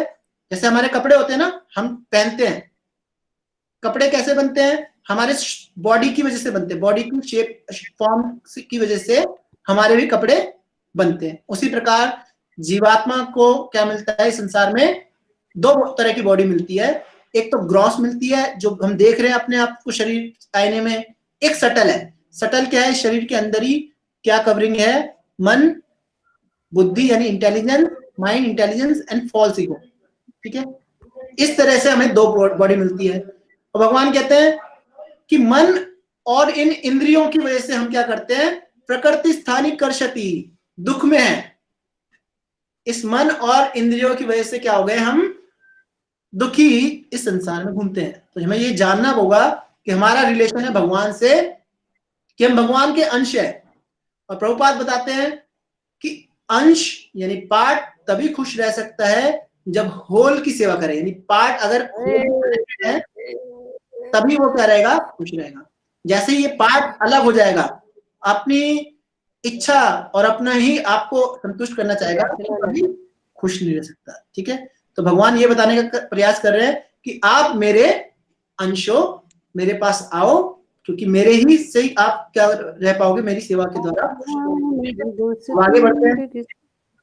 ये शरीर मिल रहा है, मन और 6 इंद्रियों की वजह से मैं क्या हो गया हूं, फंस गया हूं, मुझे दुख मिल रहा है। आप क्या कह रहे हैं, शरीरम यद वाप्नोति यच्चाप्यक्रमात्मीश्वर गृहीत्वानि संयाति वायुर्गंधानि भाषयात्। एक शरीर मिला, अब दूसरे शरीर में कैसे जा रहा हूं, इस जीवन में मुझे एक शरीर मिल गया, इस शरीर में मैंने कुछ काम किए, कार्य किए। ठीक है, और अब इसका जो है अनुवाद पढ़िए आप, कोई एक भक्त पढ़िए। कौन सा 8वां। इस संसार में जीव अपनी देहात्म बुद्धि को एक शरीर से दूसरे में उसी तरह ले जाता है जिस तरह वायु सुगंधि को ले जाता है।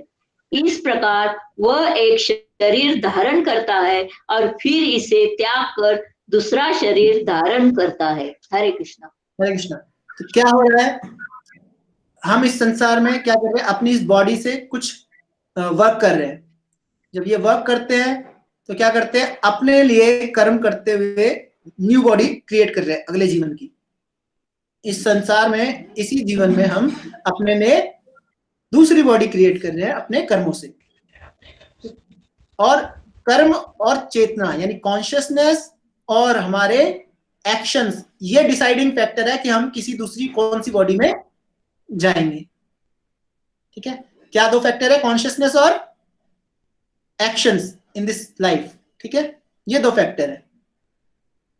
जब हम ये कर्म और कॉन्शियसनेस को अगर हम हायर नहीं करते यानी डेवलप नहीं करते, तो हमें किस प्रकार एक बॉडी से दूसरी बॉडी में ले जाया जाता है, जिस प्रकार एयर जो है अरोमा को ले जाती है ना। कई दूर से अगर कोई परफ्यूम है ना, कोई अगर सैंड परफ्यूम एयर में लगाता है या रूम फ्रेशनर है, तो उसकी जो सुगंध है वो आराम से दूसरी जगह तक पहुंच जाती है। कैसे, एयर के थ्रू, है ना। वैसे कोई स्टेल वो स्मेल है, जो गंदी स्मेल है, फाउल स्मेल भी क्या आ जाती है, हवा से दूर दूर तक पहुंच जाती है। उसी प्रकार हमको यानी जीवात्मा को उसका सूक्ष्म शरीर यानी माइंड, इंटेलिजेंस एंड ईगो एक शरीर से दूसरे शरीर में ले जाता है। कैसे, जैसे वायु ले जा रही है। और किसके बेसिस पे ले जाता है, आपकी कॉन्शियसनेस और आपके एक्शन। तो हमारा ग्रॉस बॉडी तो यही छूट जाता है, जो हम देख रहे हैं अभी आईने में देख रहे हैं, अपना रूप को देख रहे हैं, जो ये यही छूट जाएगा। लेकिन हमारा जो सटल बॉडी है, माइंड, इंटेलिजेंस, ईगो, वो ट्रांसफर हो जाएगी हमारे साथ नेक्स्ट ग्रॉस बॉडी पे। ठीक है, समझ गए ये? इसमें कोई कंफ्यूजन है किसी को? ठीक, अब आगे बढ़ते हैं।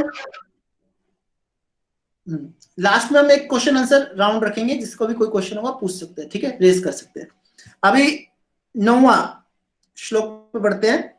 श्रोत्रम चक्षुस्पर्शनम च रसनम घ्राणम एव च अधिष्ठाय मनश्चायम विषयानुपसेवते। इसको पढ़िए, इसका अनुवाद जल्दी। इस प्रकार दूसरा स्थूल शरीर धारण करके जीव विशेष प्रकार का कान, आंख, जीभ, नाक तथा स्पर्श इंद्रिया, त्वचा प्राप्त करता है, जो मन के चारों ओर सुपुंजित है। इस प्रकार वह इंद्रिय विषयों के एक विशिष्ट समुच्चय का भोग करता है। हरे कृष्णा। Thank you. तो इसमें बताया है कि नेक्स्ट बॉडी कैसे, नेक्स्ट बॉडी में जब जाता है तो उसको नए सेट ऑफ क्या मिलते हैं, नया सेट ऑफ आईज मिलती है, नई सेट ऑफ कान, ईयर्स, टंग, एक नया नाक, स्मेल, एक नया इंद्रिय, त्वचा, कंप्लीट ट्रांसफॉर्मेशन। आपको प्लास्टिक सर्जरी कराने की जरूरत नहीं है, आपका सब कुछ रूप ही चेंज हो गया है। लेकिन जीवात्मा वही है, जीवात्मा वही है, लेकिन शरीर एकदम चेंज हो गया, बाहर का आवृत्ति चेंज हो गया है, ट्रांसफॉर्मेशन है। अब वो जीवात्मा को कैसे पता चलेगा कि वो है? क्योंकि जीवात्मा की चेतना यानी संस्कार यानी इम्प्रिंट्स जो है वो सटल बॉडी में गए हैं, उसके साथ माइंड, इंटेलिजेंस, ईगो वही गई है। ठीक है, तो ये माइंड, इंटेलिजेंस, ईगो हमें नए शरीर में ले गई है, हमें नए जीभ मिल गया है, नई आंखें मिल गई, नई कान मिल गए, नई त्वचा मिल गई, लेकिन इच्छाएं वही है जो हमने इस जन्म में काम करके बनाई है, जोड़ी है। हमने क्या जोड़ी है इस जगत में, इस संसार में? क्या मैंने पैसा जमा किया ये अगले संसार में अगले उसमें जाने वाला शरीर में? नहीं। क्या जाने वाला है? आपके द्वारा किए गए संस्कार, कार्य जो किए थे, जो इच्छाएं आपने डेवलप करी इस संसार में, वो अगले बॉडी में आपके साथ जाएंगी। ठीक है, तो ये चीजें आप डेवलप कर रहे हैं। तो इसकी वजह से हम क्या करते हैं, अगले जीवन में भी उसी तरह से प्रेरित हो जाते हैं कार्य करने के लिए, जिस तरह से हम यहाँ पे कर रहे थे। ठीक है, तो हमें कुछ भी शरीर प्राप्त हो सकता है जो सत्वगुण में रहेगा। इसलिए कहा जाता है मोड ऑफ गुडनेस के पीपल कहाँ जाते हैं, मोड ऑफ गुडनेस में की जो बॉडीज होती हैं उसमें जाते हैं। मोड ऑफ गुडनेस की बॉडीज कौन सी होती है? बॉडीज ऑफ ए डेमिगॉड्स यानी देवताओं का शरीर।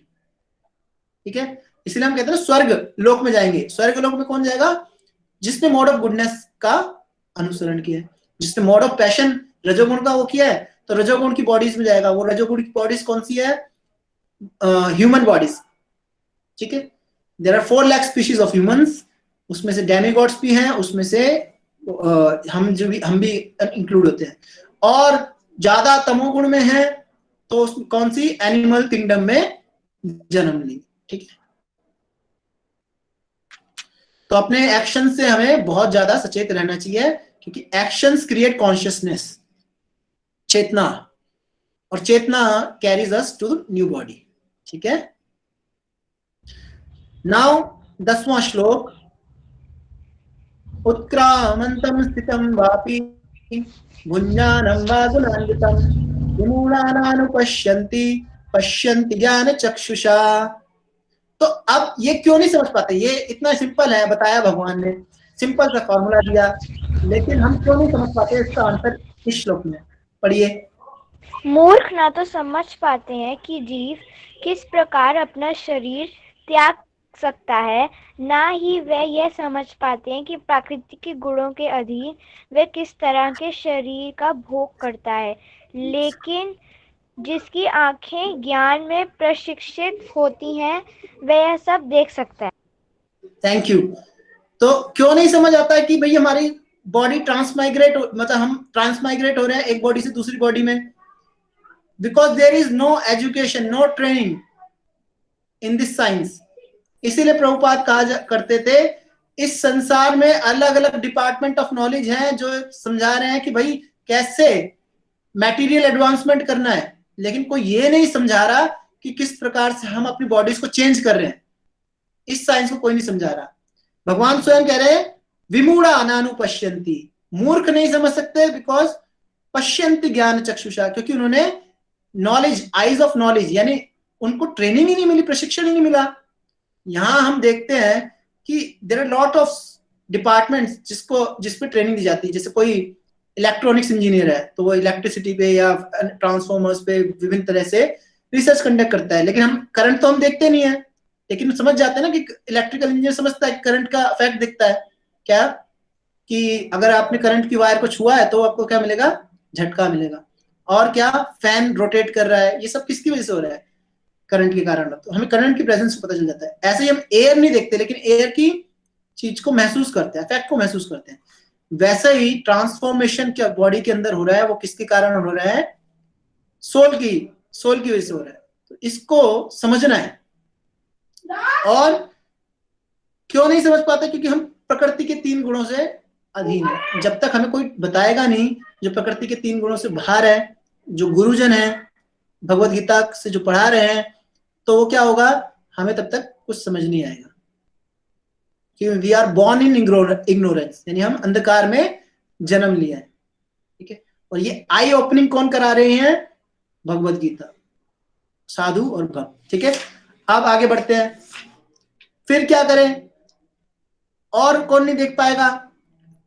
यतन्तो योगिनश्चैनम पश्यन्त्य आत्मन्य अवस्थितम यतन्तो अप्यकृतात्मानो नैनम पश्यन्त्य चेतसा।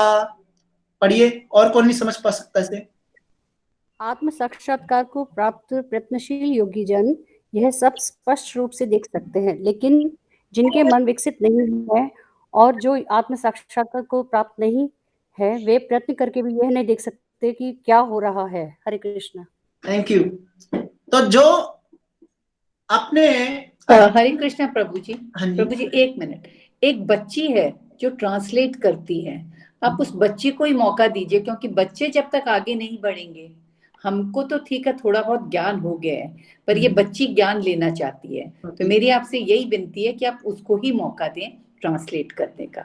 हरे Krishna. Who is that child? कौन है? वो एक मेंबर की ही बेटी है। नहीं, प्रभु जी मैं हूँ इशिका। अच्छा, Ishika, are you ready for this responsibility? जी प्रभु जी। ठीक है, थैंक यू। तो अभी अगला ट्रांसलेशन आप ही करेंगी सारा, ठीक है, बाय डिफॉल्ट। ओके प्रभु जी। हरे कृष्णा। Thank you. हरे कृष्णा। तो वाई हम क्यों नहीं देख पा रहे? या कौन नहीं देख सकता? जो अपने आध्यात्मिक जीवन के लिए क्या नहीं है? सचेत नहीं है, सीरियस नहीं है, जो ये नहीं जानना चाहता, ये नहीं समझना चाहता, आंख होते हुए भी नहीं देखना चाहता कि आगे मेरे सामने खतरा है। इसे कहते हैं भेड़ चाल। भेड़ों के लिए जब स्लॉटर हाउस होता है ना, जब कोई भेड़ों को मारना चाहता है तो क्या करता है, एक भेड़ जब चल रही होती है तो उसके पीछे की भेड़ क्या करती है, वो भी चल रही होती है, तो वो ये नहीं देखती कि भाई आगे वाली भेड़ का नंबर आ गया है, वो कोई उसका क्या होने वाला है, स्लॉटरिंग होने वाली है, उसको कत्ल करने वाले हैं, मेरा नंबर नहीं आएगा वो सोचता है। तो हम भी यही सोच रहे हैं कि मेरा नंबर नहीं आएगा, जीवन में सबका नंबर आ गया है, तो मैं अपने जीवन में क्या रहूंगा, खुश रहूंगा। ठीक है, तो जो अपने आध्यात्मिक जीवन के लिए सीरियस नहीं है, सिंसियर नहीं है ना, जिनके मन विकसित नहीं हुए इस आध्यात्मिक ज्ञान से, वो देख कर भी नहीं देख सकते कि क्या हो रहा है। ठीक है, जब तक हम ब्लाइंडली फॉलो करते रहेंगे संसार की, हम कहते हैं ना संसार का बहाव है, करंट है, मॉडर्न करंट है, इस करंट में क्या हो रहा है, हम बहते चले जा रहे हैं, हम वही फॉलो कर रहे हैं जो समाज फॉलो कर रहा है। समाज का गति जैसा हो रहा है, हम उसी करंट में क्या करेंगे, जिस प्रकार की स्लॉटरिंग हो रही है उसी स्लॉटर में हम भी एक दिन स्लॉटर हो जाएंगे। ठीक है, हमें थोड़ा सीरियस होना पड़ेगा, इस ज्ञान को जीवन में अपनाने का प्रयास करना पड़ेगा। ठीक है इशिता, यू आर रेडी? जी प्रभु जी। ठीक।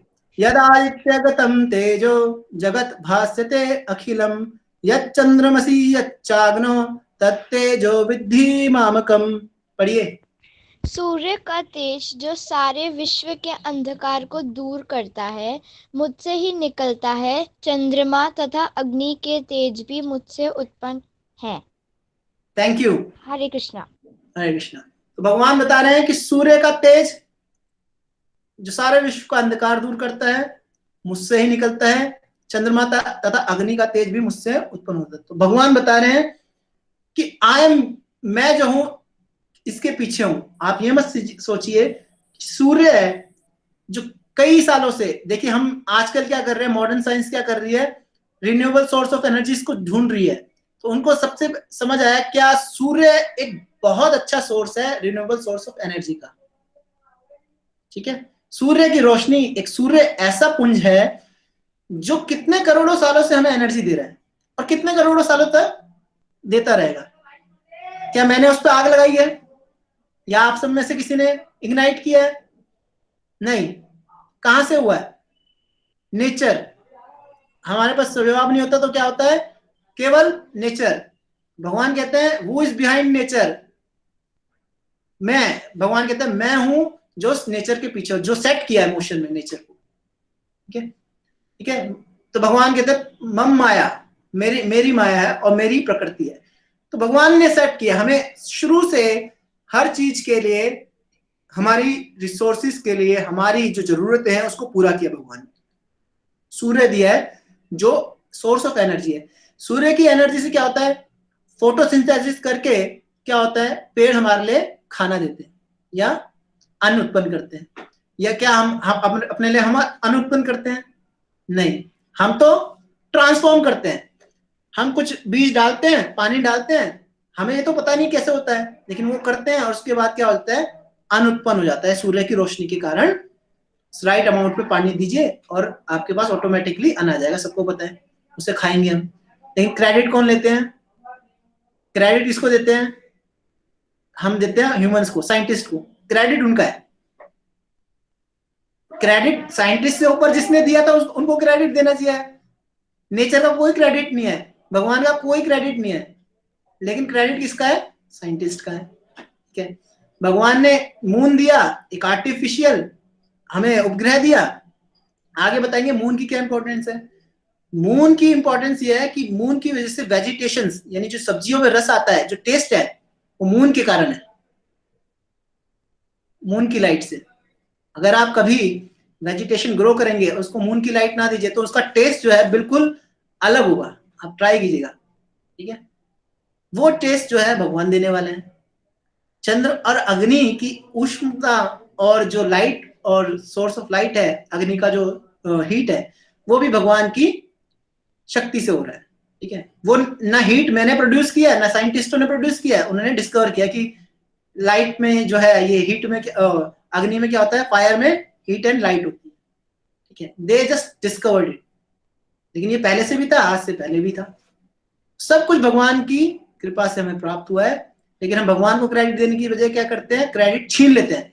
मैंने किया, मैंने डिस्कवर किया, ठीक है। तो हम भगवान, इसलिए प्रभुपाद कहा करते थे, we are like a thief. हम क्या है, थीफ। तो हम भगवान का ही क्रेडिट छीन के क्या कर रहे हैं, भगवान से बड़ा बनने का प्रयास करते हैं। अब आगे भगवान और बताते हैं कि मेरी जो मैं जो संसार को मेंटेन कर रहा हूं, मेंटेनशिप कर रहा हूं, और कैसे कर रहा हूं इस संसार को।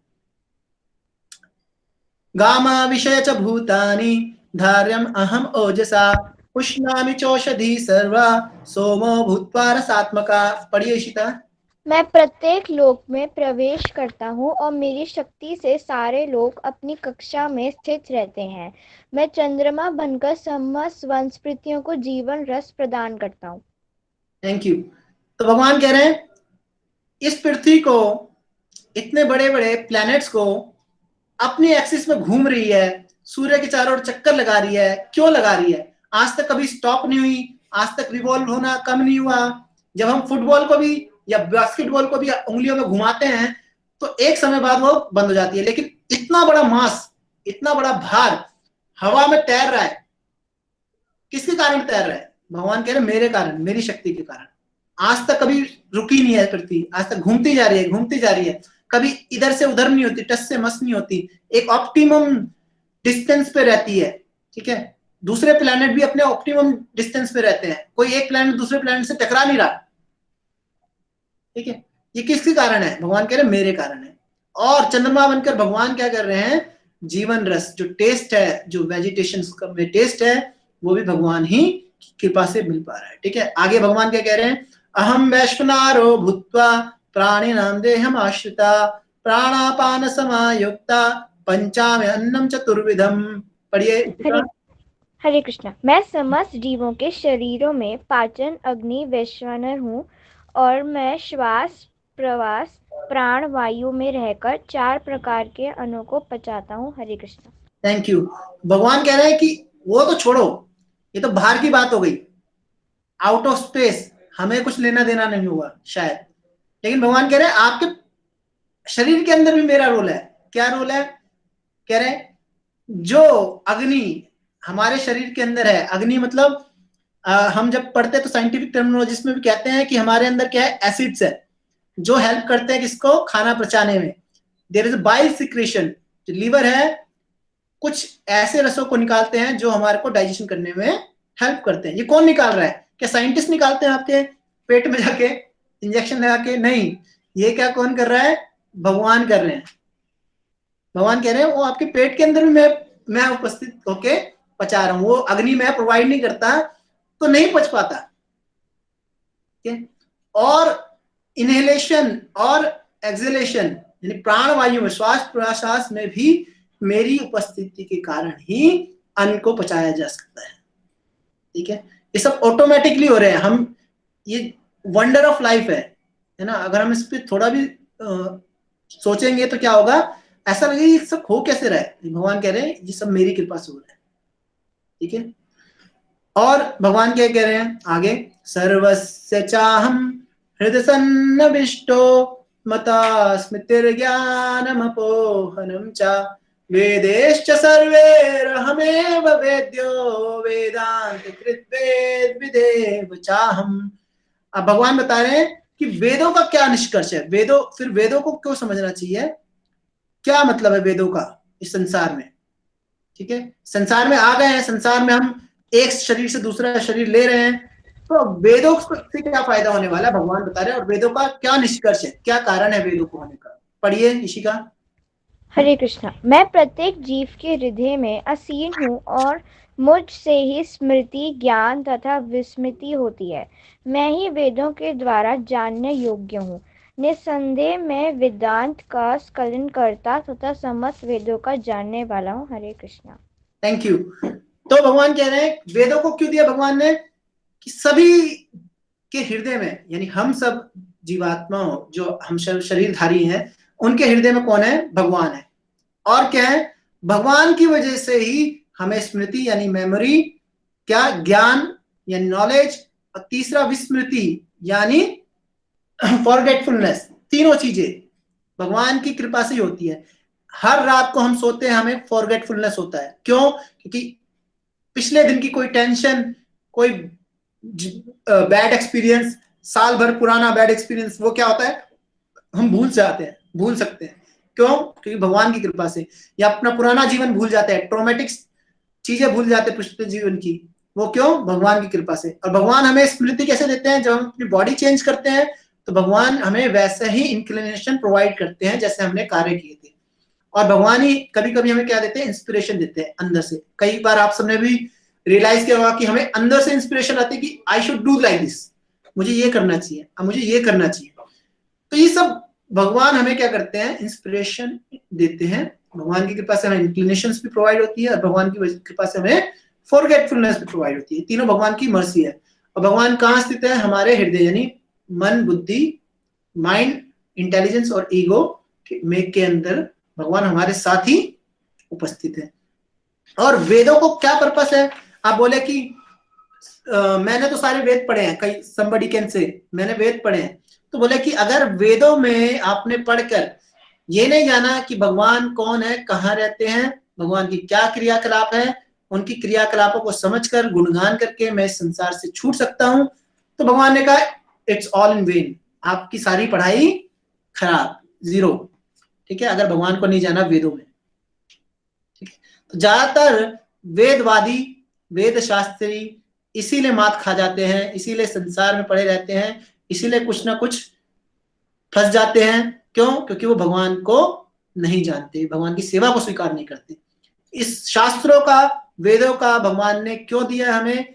वेदों को इसीलिए दिया है कि हम ये जाने कि परम पुरुष भगवान है, उनकी सेवा के माध्यम से हम इस संसार से भगवान के धाम जा सकते हैं। तो इस संसार से बाहर जाने की कला कहाँ भी बताई है? वेदों में बताई है। अगर वो कला को छोड़ दिया, नहीं समझा, तो हमारा वेद पढ़ना भी बेकार है। ठीक है, आगे बढ़ते हैं। 16वां, और शास्त्रों का क्या निचोड़ है? भगवान बता रहे हैं शास्त्रों का निचोड़। अब भगवान 3 श्लोकों में बताते हैं, 16, 17, 18। ठीक है, कि भगवान किस प्रकार से सबसे उत्तम पुरुष है। पहला श्लोक 16वां, द्वाविमो पुरुषो लोके शरश्च अक्षर एव च शर सर्वाणि भूतानि कूटस्थो अक्षर उच्यते। पढ़िए इसी का। हरे कृष्णा। जीव 2 प्रकार के हैं, च्युत तथा अच्युत। भौतिक जगत में प्रत्येक जीव च्युत शर होता है और आध्यात्मिक जगत में प्रत्येक जीव अच्युत अक्षर कहलाता है।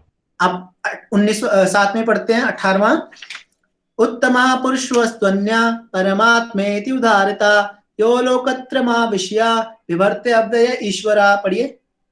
हरे कृष्णा। इन दोनों के अतिरिक्त एक परम पुरुष परमात्मा है जो साक्षात अविनाशी भगवान है और जो तीनों लोकों में प्रवेश करके उनका पालन कर रहा है। हरे कृष्णा। लास्ट 18वां, यस्माशरम अतीतो अहम अक्षरादपि चोत्तमा अतोऽस्मि लोके वेदे चा प्रथिता पुरुषोत्तमा। पढ़िए। हरे कृष्णा। चूंकि मैं शर तथा अक्षर दोनों के परे हूँ और चूंकि मैं सर्वश्रेष्ठ हूँ, अतएव मैं इस जगत में तथा वेदों में परम पुरुष के रूप में विख्यात हूँ। हरे कृष्णा। ठीक है, थैंक यू। तो 3 श्लोकों में भगवान ने बताया कि हमारी पोजीशन क्या है, भगवान की पोजीशन क्या है। भगवान कहते हैं जीव, यानी जीव भी, जीवात्माएं भी 2 तरह की हैं। एक है शर, जिसे कहते हैं च्युत। च्युत का मतलब होता है जो गिर गई। कहाँ गिर गई? इस जगत में गिर गई। इस जगत का डिस्क्रिप्शन पहले के 4 श्लोकों में बता चुके हैं। ठीक है, कहाँ गिर गई है? च्युत यानी शर, इस संसार में गिर गए हम सब। ठीक है, अब हमारे साथ क्या स्थिति है, हमारी क्या स्टैंडिंग है? हमारी पोजीशन ये है कि हम मन और 5 इंद्रिय से दुख का, सुख दुख भोग रहे हैं। ठीक है, दुखों को भोग रहे हैं। हमारी ये स्टैंडिंग है, हमारी स्थिति है। अब दूसरी तरह की जीवात्माएं भी हैं, वो क्या कहलाती हैं? अच्युत। अच्युत मतलब इनफॉलिबल, जो नहीं गिरी। कहां से नहीं गिरी? भगवान के धाम से नहीं गिरी, यानी वैकुंठ में है। ठीक है, तो उनकी क्या स्टैंडिंग है, उनकी क्या पोजीशन है कि उनको हमारे जैसे कष्ट नहीं मिलते। वो क्या कर रहे हैं? सदैव भगवान के साथ आनंद में है, लेकिन सेवा किसकी कर रहे हैं? हमेशा भगवान की कर रहे हैं। समझ गए? ये क्लियर हो गया आप सबको? जी प्रभु जी। जी। अब क्या कह रहे हैं भगवान 17वें श्लोक में? इन दोनों के अतिरिक्त एक परम पुरुष परमात्मा है, यानी च्युत जो गिर गई है, जो नहीं गिरी इनफॉलिबल अच्युत, उन दोनों से क्या ऊपर कौन हूं? एक परमात्मा है जो साक्षात अविनाशी भगवान है और तीनों लोकों में प्रवेश करके उनका पालन कर रहे हैं। यानी एक ही भगवान है, वो च्युत का भी और अच्युत का दोनों का पालन कर रहे हैं। ठीक है, तो भगवान एक ही है। सेवक क्या है? एक फॉलिंग सेवक है यानी फॉलेबल सेवक है जो गिर गए हैं, दूसरे इनफॉलिबल सेवक है जो दोनों ही भगवान की सेवा कर सकते हैं। ठीक है, तो ये फॉलिबल सेवक है जो इस संसार में गिर गए हैं, उनको भी इनफॉलिबल बनना है, वापस कहां जाना है? वैकुंठ लोक जाना है। ठीक है, और सेवा किसकी करनी है? भगवान की करनी है, क्योंकि भगवान ही सबका पालन कर रहे हैं। एको यो बहुनाम विदधाति कामा, सभी का पालन करता कौन है? एक ही है, भगवान। अब क्या है? चूंकि मैं शर अक्षर दोनों से ही परे हूं, चूंकि मैं सर्वश्रेष्ठ हूं, अतः मैं इस जगत तथा वेदों में परम पुरुष के रूप में विख्यात हूं। तो भगवान को वेदों में परम पुरुष कहा गया है क्योंकि वो शर और अक्षर दोनों ही लिविंग एंटिटीज से ऊपर है। ठीक है, somebody is raising hand. किसी का कोई क्वेश्चन है?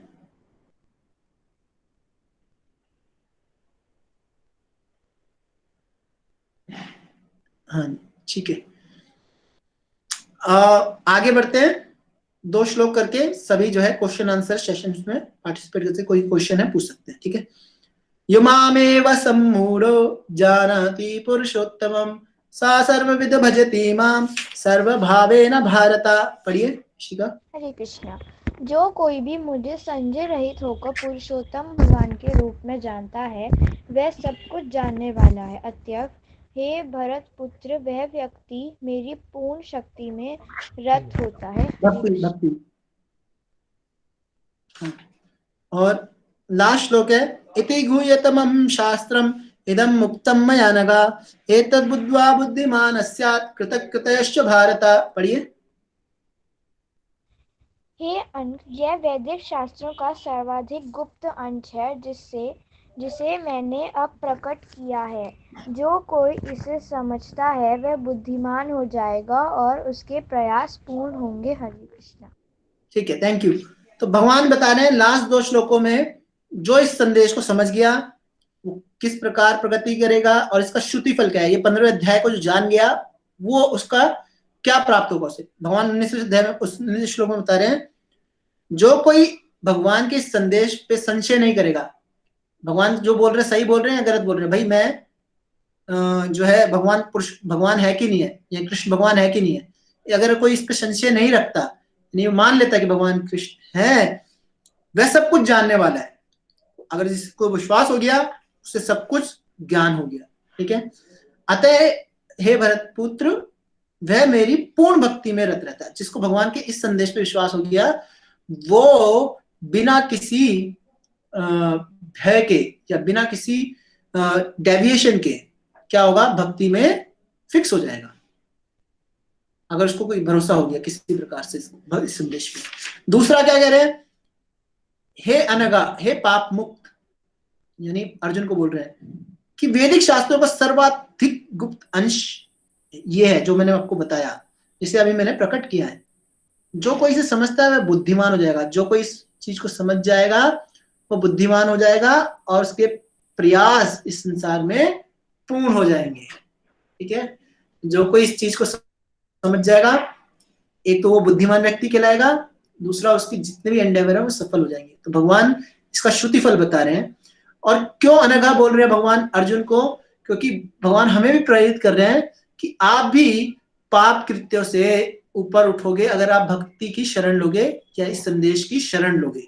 ठीक है, एक तरीका क्या है पापों के लिए? क्या है? वेदों में अनेक तरह के सिंस के लिए अनेक तरह के मुक्ति के उपाय हैं, लेकिन सबसे उत्तम उपाय कौन सा है? भक्ति का मार्ग, जिसमें आपको सेपरेटली कोई एंडेवर नहीं करना। आप भक्ति करते रहिए, धीरे धीरे आपके पाप की प्रवृत्तियां और पाप के फल दोनों नष्ट हो जाएंगे। ठीक है, और भगवान कह रहे हैं जब ऐसे पाप का फल नष्ट हो जाएगा आप दृढ़ता से भक्ति कर पाएंगे। ठीक है, हरे कृष्णा।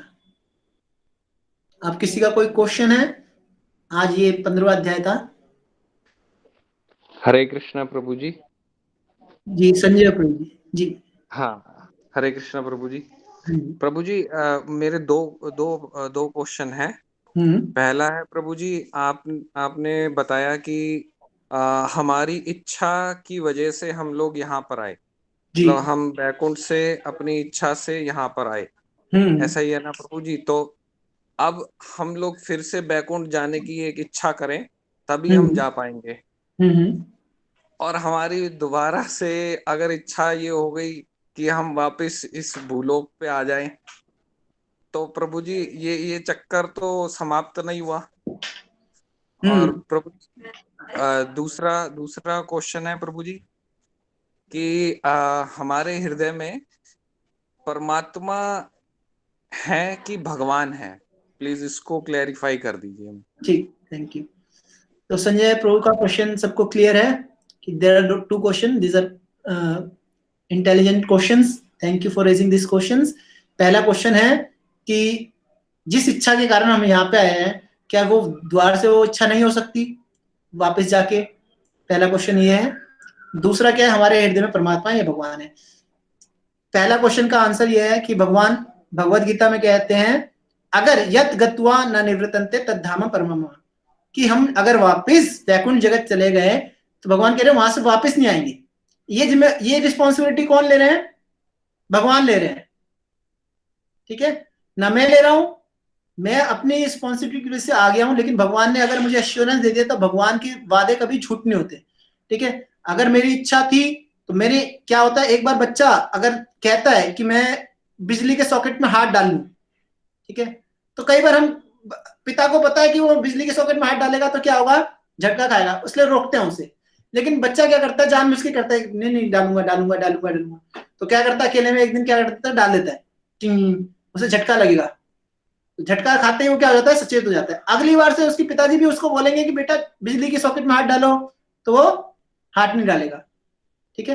तो जब हमें एक्सपीरियंस हो जाता है कि भैया इस भौतिक जगत में आके हमने बहुत कष्ट उठाए हैं और वापस जाते हैं, तो ये कष्टों का जो आनंद है या जो एक्सपीरियंस है वो हमें याद रहता है, ये एश्योर रहिए। और भगवान से हम फिर मुक्त वापस नहीं आना चाहेंगे, ठीक है, पहला क्वेश्चन। और दूसरा क्या कि हमारे हृदय में परमात्मा या भगवान है? देखिए, परमात्मा के रूप में भगवान हर शरीर धारी जीवात्मा के साथ रहते हैं, किसी भी बॉडी में कोई भी जीवात्मा उसके रूप में परमात्मा के रूप में रहते हैं। लेकिन भगवान स्वयं भगवान अपने भक्तों के हृदय में रहते हैं, जो भक्ति करेगा उसके हृदय में कौन आ जाते हैं, स्वयं भगवान अपना विस्तार करते हैं। अन्यथा परमात्मा रूप में तो सभी के साथ उपस्थित है, ठीक है। जी प्रभु जी, बिल्कुल, धन्यवाद। और यस माता जी, हरे कृष्ण प्रभु जी। प्रभु जी, 8th वर्ष में जहाँ पे आपने ये ट्रांसफॉर्मेशन समझाया है कि from one body to another body through subtle, मतलब जो सटल बॉडी की हमारी 3 चीजें आपने बताई, मन बुद्धि और अहंकार, उसको हम कैरी करते हैं और ग्रॉस बॉडी यहाँ छोड़ देते हैं। प्रभु जी, इसमें जो आपने एक्शन और कॉन्शियसनेस का रोल बताया, मतलब इसमें चेतना और कर्म का जो रोल है वो मैं इस पर्टिकुलर प्रसंग में नहीं समझ पाई कि हम इस बॉडी से उस बॉडी में गए मन, अहंकार और बुद्धि के थ्रू, तो इसमें चेतना और एक्शन ने क्या और कहाँ रोल किया, इस जन्म में रोल प्ले किया, उससे मन बुद्धि अहंकार हमें आगे लेके गए, या कैसे इसको रिलेट करना है? आप ये सोचिए कि mind is a store house of all the impressions, ठीक है। जो भी इंप्रेशन हम इस संसार में करते हैं उसका स्टोर हाउस कहाँ पे है, माइंड में, मन में। तो क्या होता है, भगवान 8वें चैप्टर में बोलते हैं, यम यम स्मरण भावम त्यजन्ते अन्ते कलेवरम तम तमेव कौन्तेय सदा तद्भाव भाविता, कि जो जिस मृत्यु के समय जिस भाव में होगा, जो कॉन्शियसनेस डेवलप कर चुका होगा, वैसे उसे अगला जीवन प्राप्त होगा, ठीक है। तो कैसे कोलैबोरेट करें, दोनों को कैसे समन्वय करें कि इस संसार में अब जो जो हमने एक्शंस परफॉर्म किए वो हमारी कॉन्शियसनेस को डेवलप कर रहे हैं, कॉन्शियसनेस पे इफेक्ट कर रहा है। कॉन्शियसनेस मतलब चेतना। चेतना क्या होता है, चेतना कॉम्बिनेशन है बहुत सारे इम्प्रिंट्स का, संस्कार का, ठीक है, जो हमारे माइंड्स पे पड़ते हैं, ठीक है। और चेतना क्या है, सिम्टम है सोल का, ठीक है, तो ये चेतना क्या होती है, या तो चेतना को हम एलिवेट कर सकते हैं या डिग्रेड कर सकते हैं, यानी बढ़ा सकते हैं या नीचे ला सकते हैं। किससे? एक्शंस के, जो हम एक्शंस कर रहे हैं। ठीक है, तो यही एक्शन डिसाइड करेंगे कि लास्ट मोमेंट पे हमारी क्या चेतना होगी, और उस चेतना को जब डेवलप कर लेंगे, वो चेतना हमारी लास्ट मोमेंट पे होगी, तो फिर हमारी ये जो मन, बुद्धि, अहंकार है, यही चेतना को कैरी करते हुए नेक्स्ट बॉडी पे ले जाते हैं। ठीक है, तो प्रभु जी इसका ये मतलब समझा जाए कि एग्जैक्टली जो लास्ट मोमेंट पे चेतना होगी सिर्फ वही मैटर करेगी, जो पूरे टाइम लाइफ टाइम में किया वो मैटर नहीं करेगा? नहीं, मैंने बोला ना कि देखिए, पूरा जीवन जो किया है वो आपकी चेतना को डेवलप कर रहा है। ऐसा नहीं कि एक ही चीज आपकी चेतना पर इफेक्ट डालती है, there are lots of factor जो है आपके कॉन्शियसनेस पे इफेक्ट करते हैं। पूरा जैसे एग्जाम है, एग्जाम को समझने का प्रयास कीजिए। आप सब, हम सब ने एग्जाम दिया है।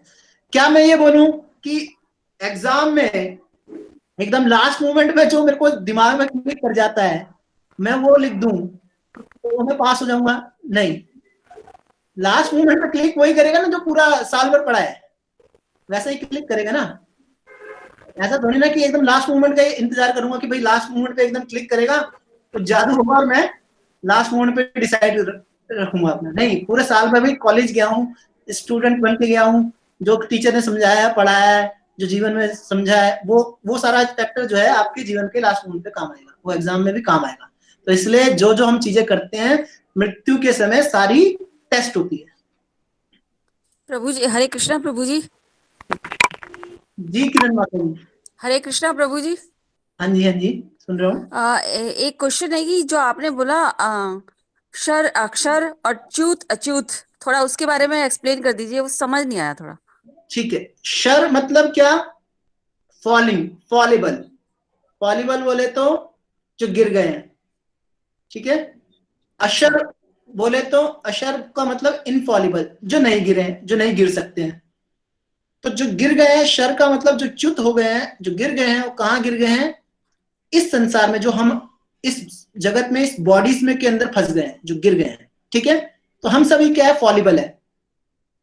नहीं, गिर गए मतलब कहाँ से गिर गए? वैकुंठ धाम से गिर गए हाँ, या कैसे? आध्यात्मिक जगत से गिर गए। अच्छा अच्छा, ठीक है, और इनफॉलिबल वो है जो नहीं गिरे हैं, वो जो आध्यात्मिक जगत में हमेशा से है।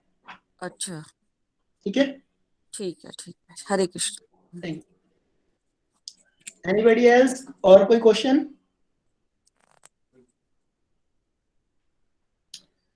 So thank you for having me in your classes.